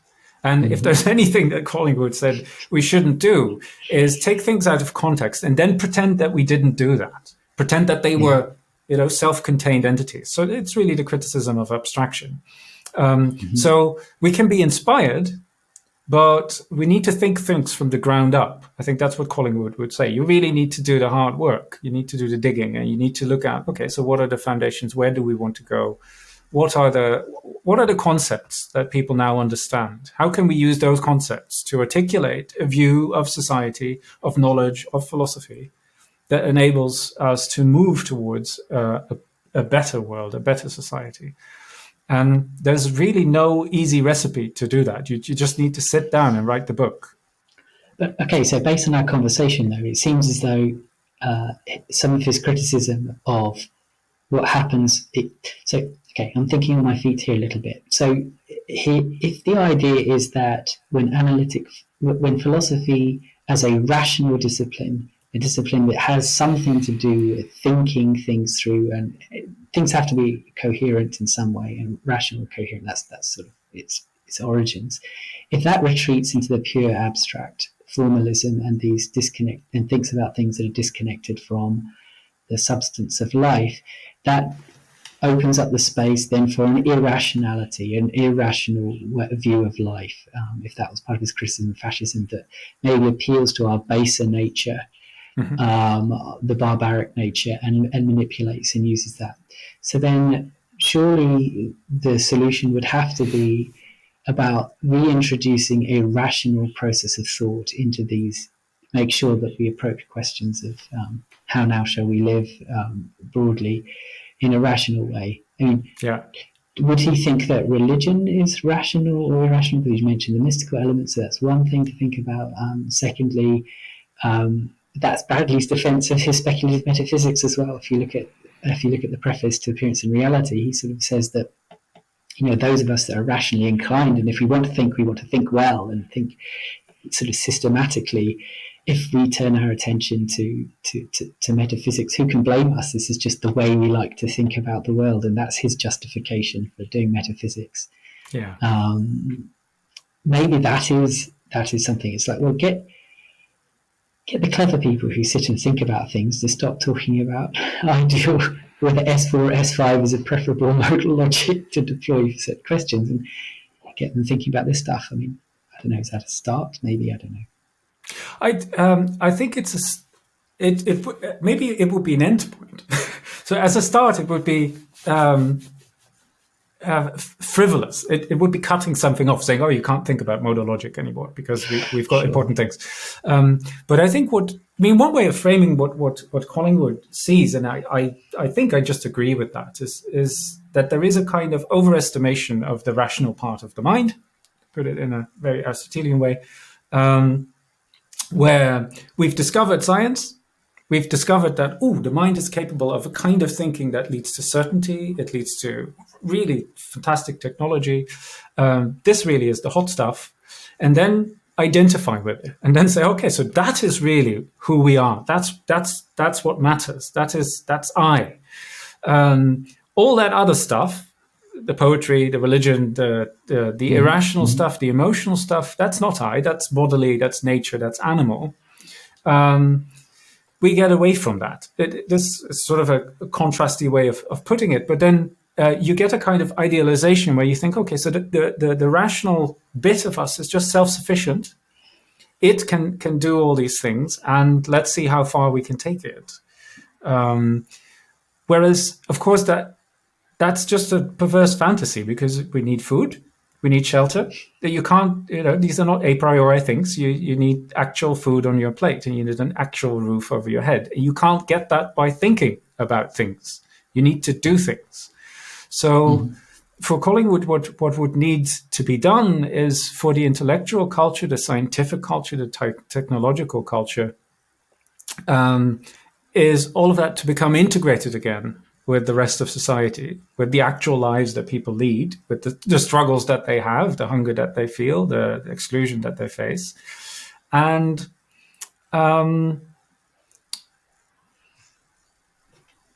it really is a process of working through that reunification. I don't think that you can say, okay, we'll send everyone a leaflet, this is how we're going to do it from now on, and then it will be fine. I think it will take decades, if not centuries, to solve. But it is a process that we need to start. And it needs to start by listening and by indeed integrating the other domains of experience in our conception of knowledge and our conception of the world. What is distinct about philosophy? What would good philosophy look like that's distinct from, say, religion or just something else? And then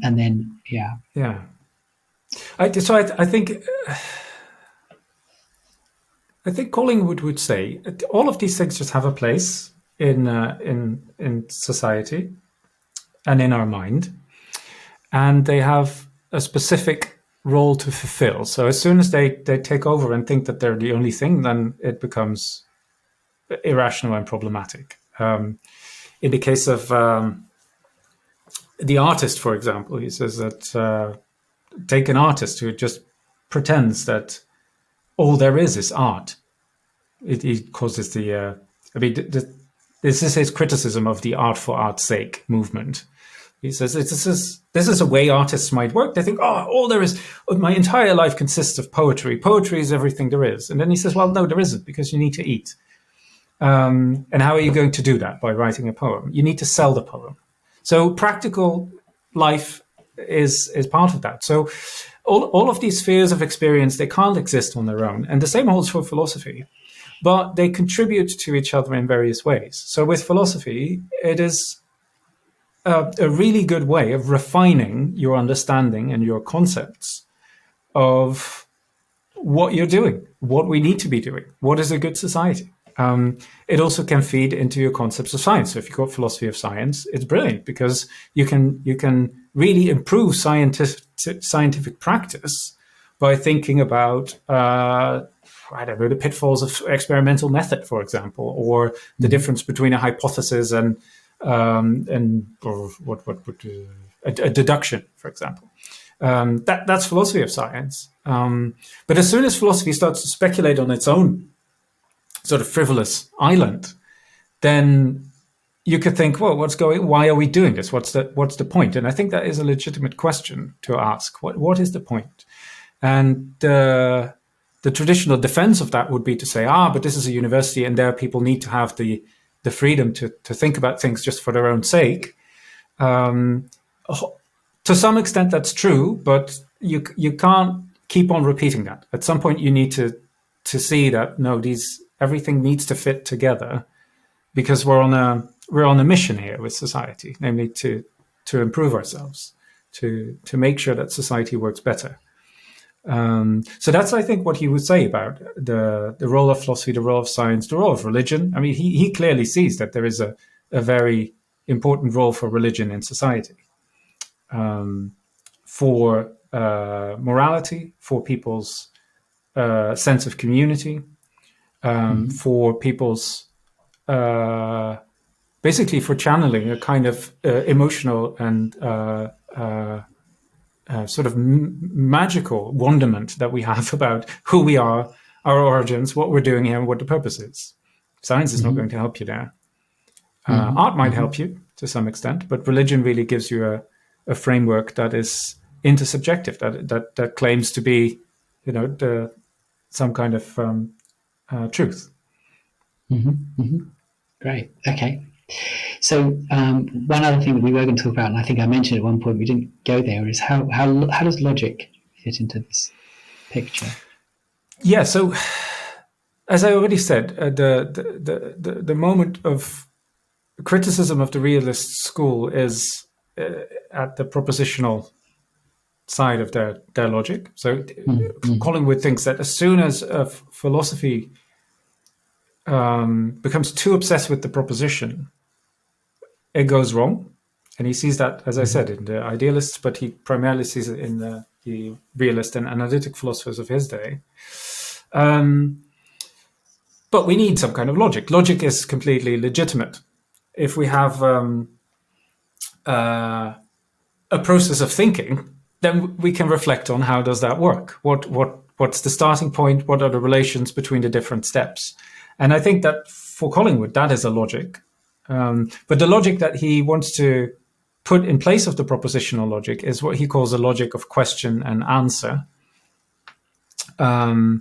which describes just the relation between the different elements of this process of inquiry, so that every bit of knowledge can be analyzed in terms of a question that someone formed in his or her mind when they were trying to figure out what was the case, and the answer that they formulated at some point through some process of inquiry to that question.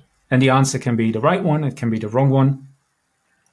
And once you've reached that answer, you have gained some knowledge, but you've also probably raised some new questions. And so the process repeats itself, where those questions themselves demand an answer.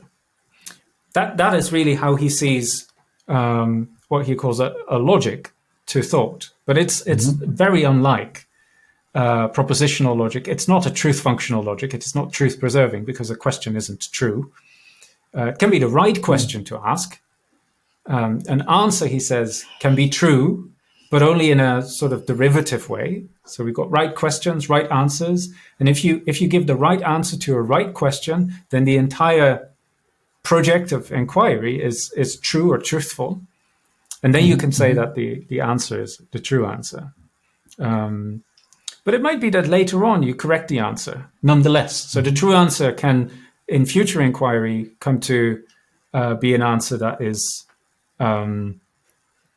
not false, but it wasn't right. It didn't get the entire picture right. And so you also get a sense of improvement or progress.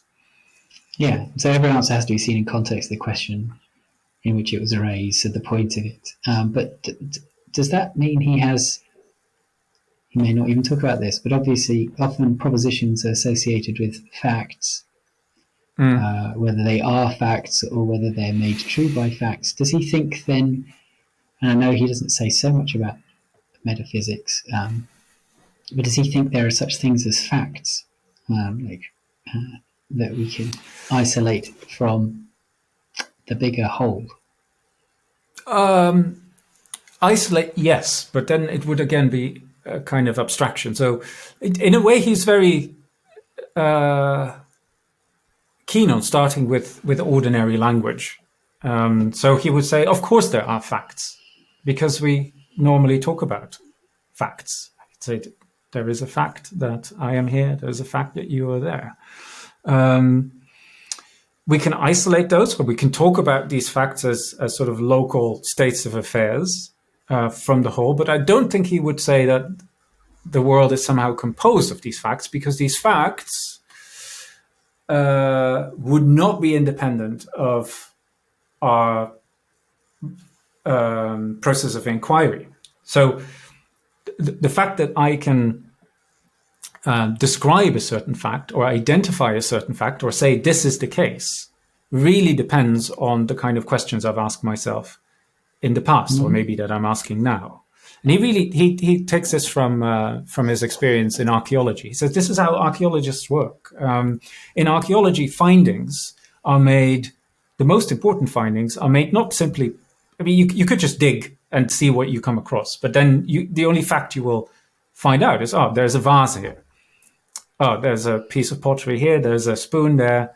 Those are not interesting archaeological facts. If you want to find facts of the sort, there was a road that was used for transporting food to the nearby fortress, something like that, then you already need to have asked yourself all kinds of questions. And it's only because of that you're able to identify that fact. So I think he would say that there's no reason to think that these facts are out there before we start inquiring about them. They're really abstractions from the world that we encounter.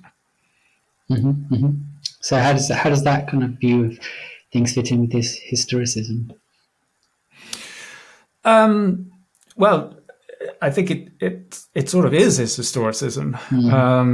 So it means that if inquiry moves on, if science moves on, or archaeology moves on, or whatever, there will be different facts that get identified, and things that were identified as facts earlier on might be recognized as no longer being facts, or not to have been facts. I think he would be happy with the idea that we can discover that we got it wrong in the past. But yeah, so that's very much a historical conception of how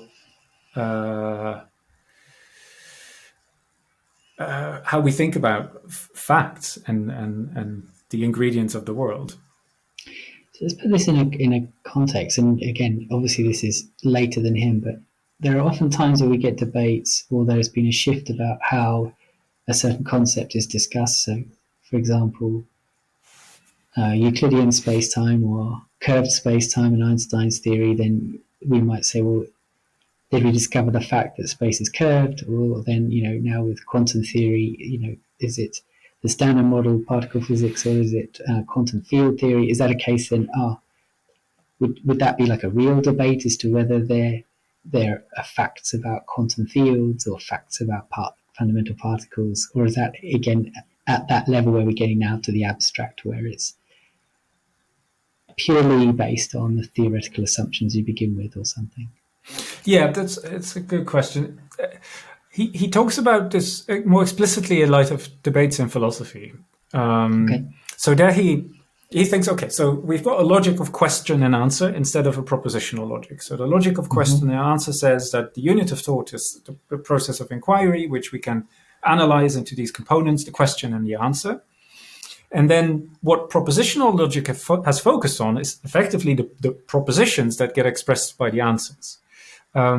But now look at what happens when we start thinking about contradiction, which really is sort of the heart of the possibility of debate, I would say. So when two statements are contradictory, so I say yes and you say no, then what we must suppose is that the one statement expresses a proposition A and the other statement expresses the denial of proposition A. That's really the structure of contradiction. Now, in the traditional way of thinking about logic, propositional logic, all you need to do is just find the statements on the page. So Nathan says the mind is separate from the body.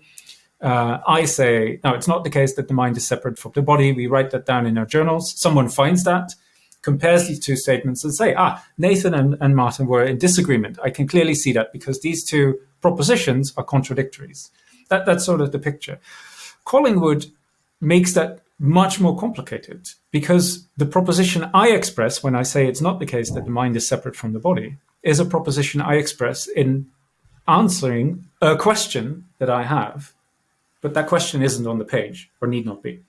Similarly, for you, you say the mind is separate from the body, but you say that in answering a question that you have, and you might not have expressed that question. You might have taken the question to be obvious or something like that.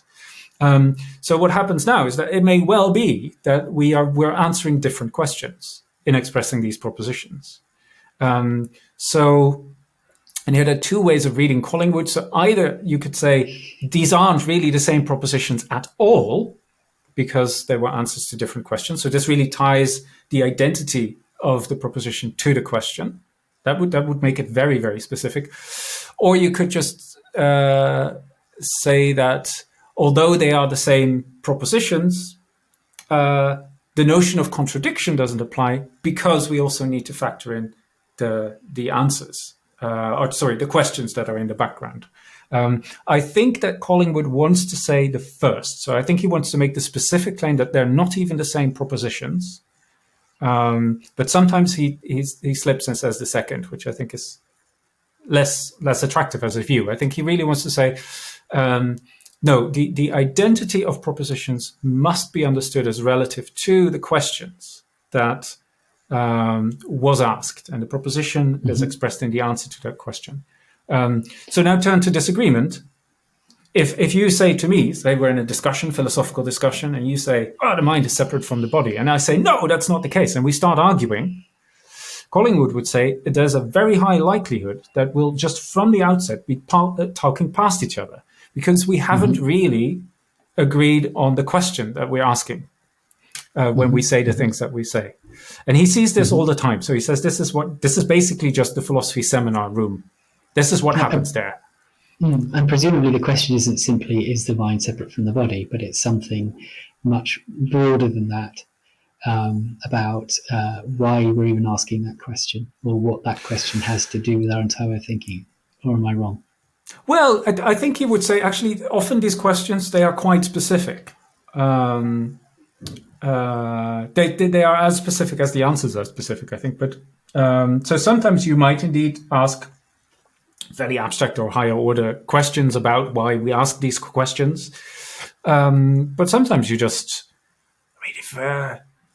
if I ask the question about is resemblance a symmetric relation, that doesn't seem particularly sort of exalted higher order metaphysics. It's just I'm asking a question about resemblance and one of its properties, is it symmetric? And then I might say, yes, resemblance is a symmetric relation. If I'm doing depiction theory, so I think about pictures, and I ask myself,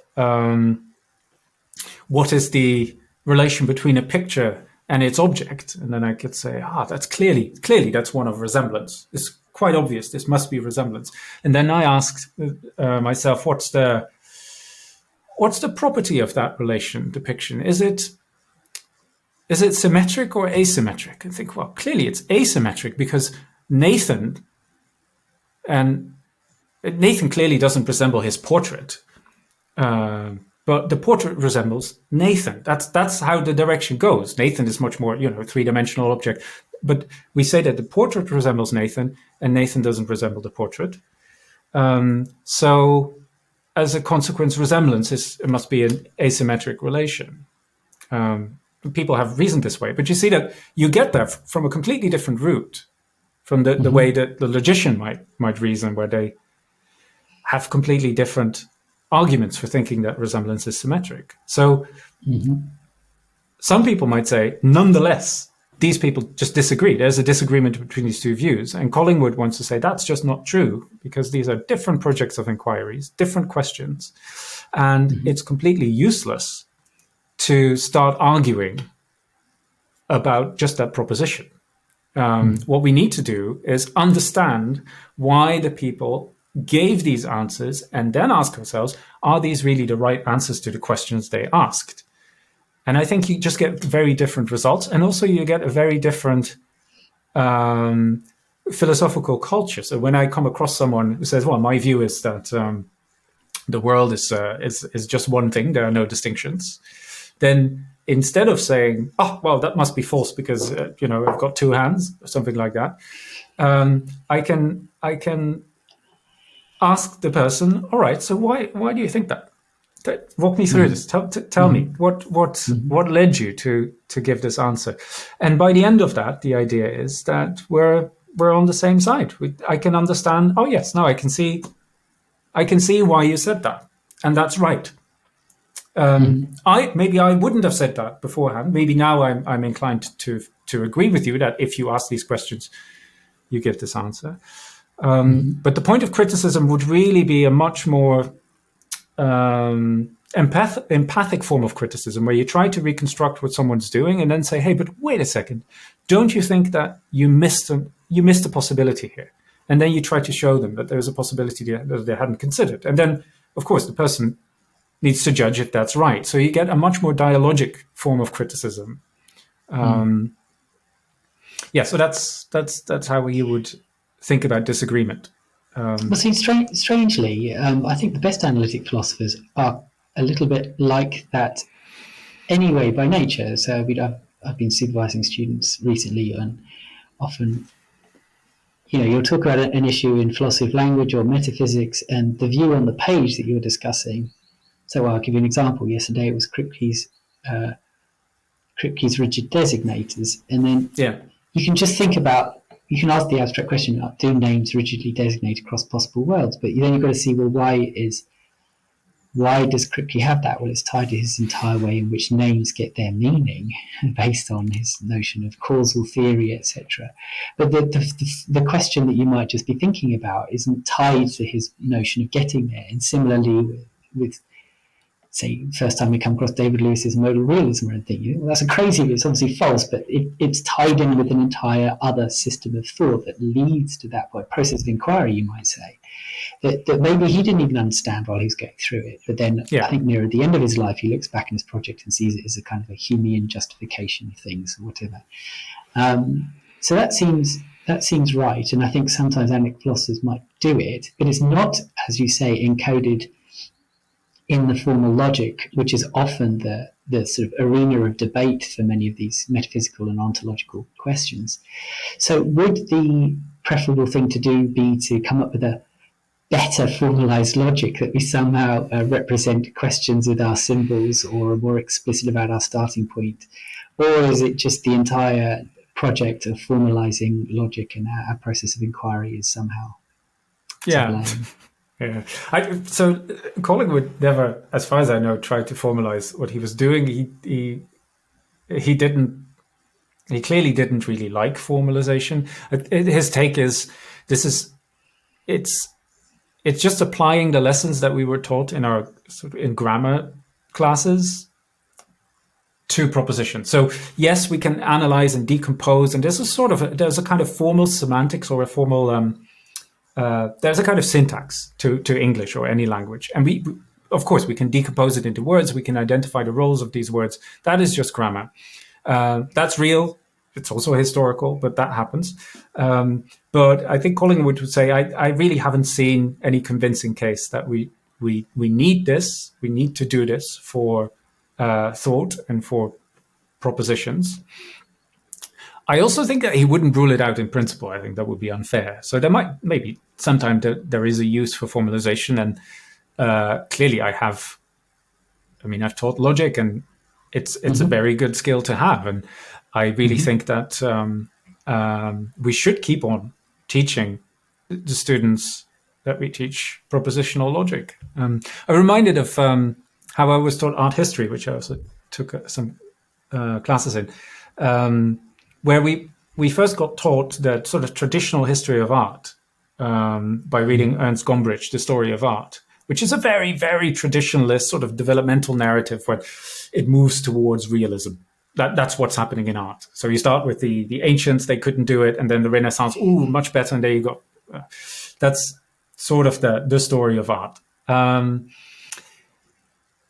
then the next class, people said, all right, so now you've learned all this, and now I want you to see everything that's wrong with it. And they completely undermined it and showed that it was historically inaccurate. It excluded lots of art historical traditions that are also real, that don't fit the narrative. The narrative itself doesn't make sense. It really doesn't capture well how photography came in, all these things. So you get a kind of teaching where, yes, the skill is introduced, but then it's very important that you also see the extreme limitations of the skill. And I think we're missing that in philosophy. I think we get the skill, but we never really get the disclaimer.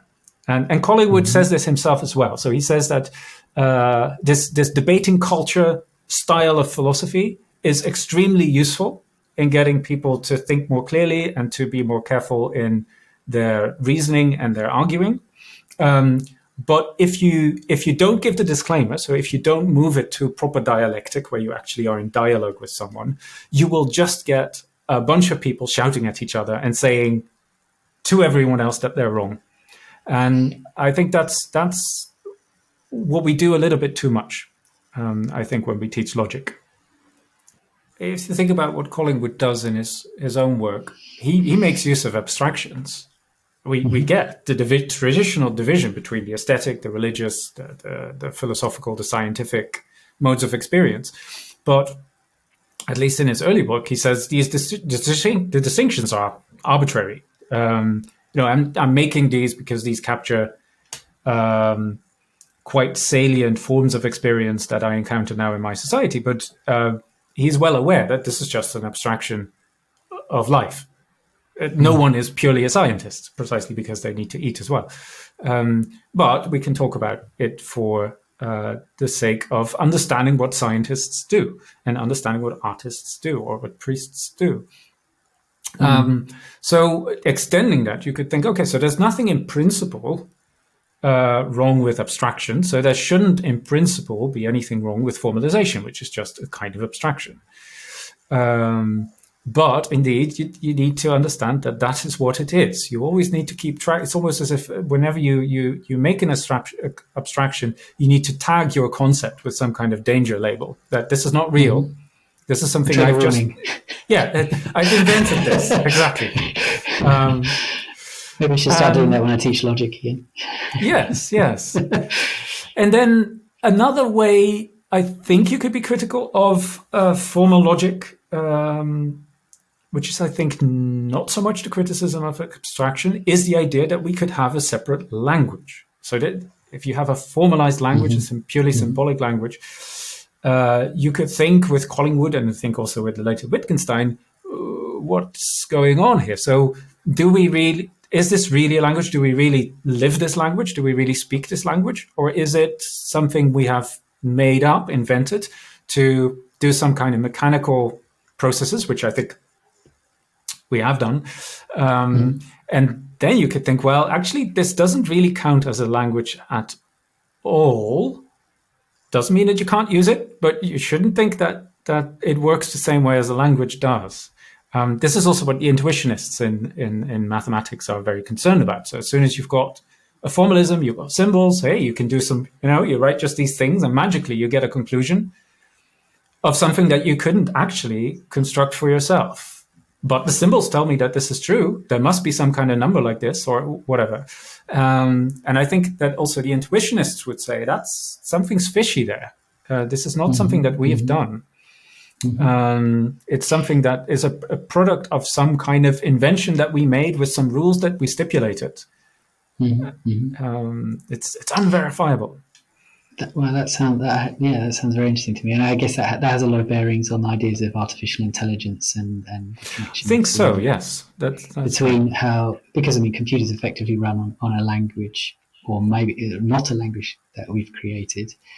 I think Frege, I think, was aware of that. He always talked of his formal language as a tool.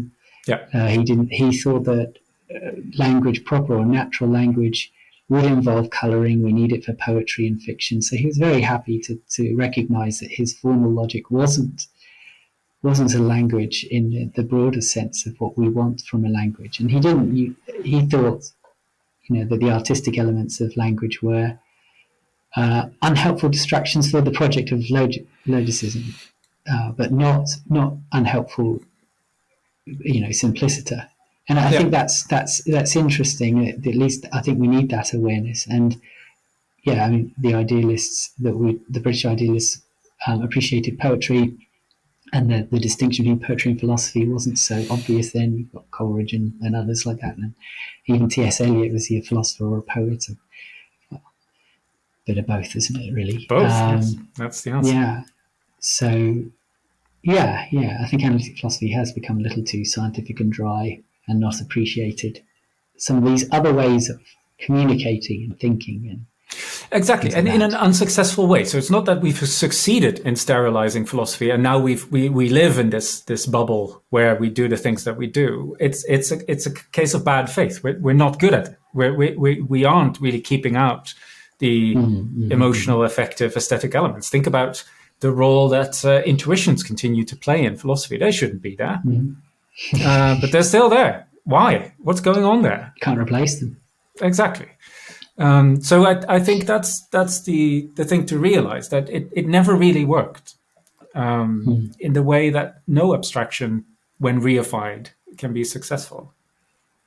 Yeah, Bradley has a line about that as well. I read recently that abstractions are wholly necessary, but also wholly unjustifiable. Something Yeah, along those lines. nice. I like that. And I think that's right. I mean, if we want to think about something closely, we have to involve abstractions because we can't take in the whole when we're wanting to focus and understand. But the whole is nevertheless there and invades in on it. And if we reflect on our process, we recognise that it is an abstraction, it is unjustified. And I wonder if some of that sort of realisation is coming back in again. I think I've been told about Ian McGilchrist's work about the brain and the different parts of our brain, how we think seems to tie in with some of these themes.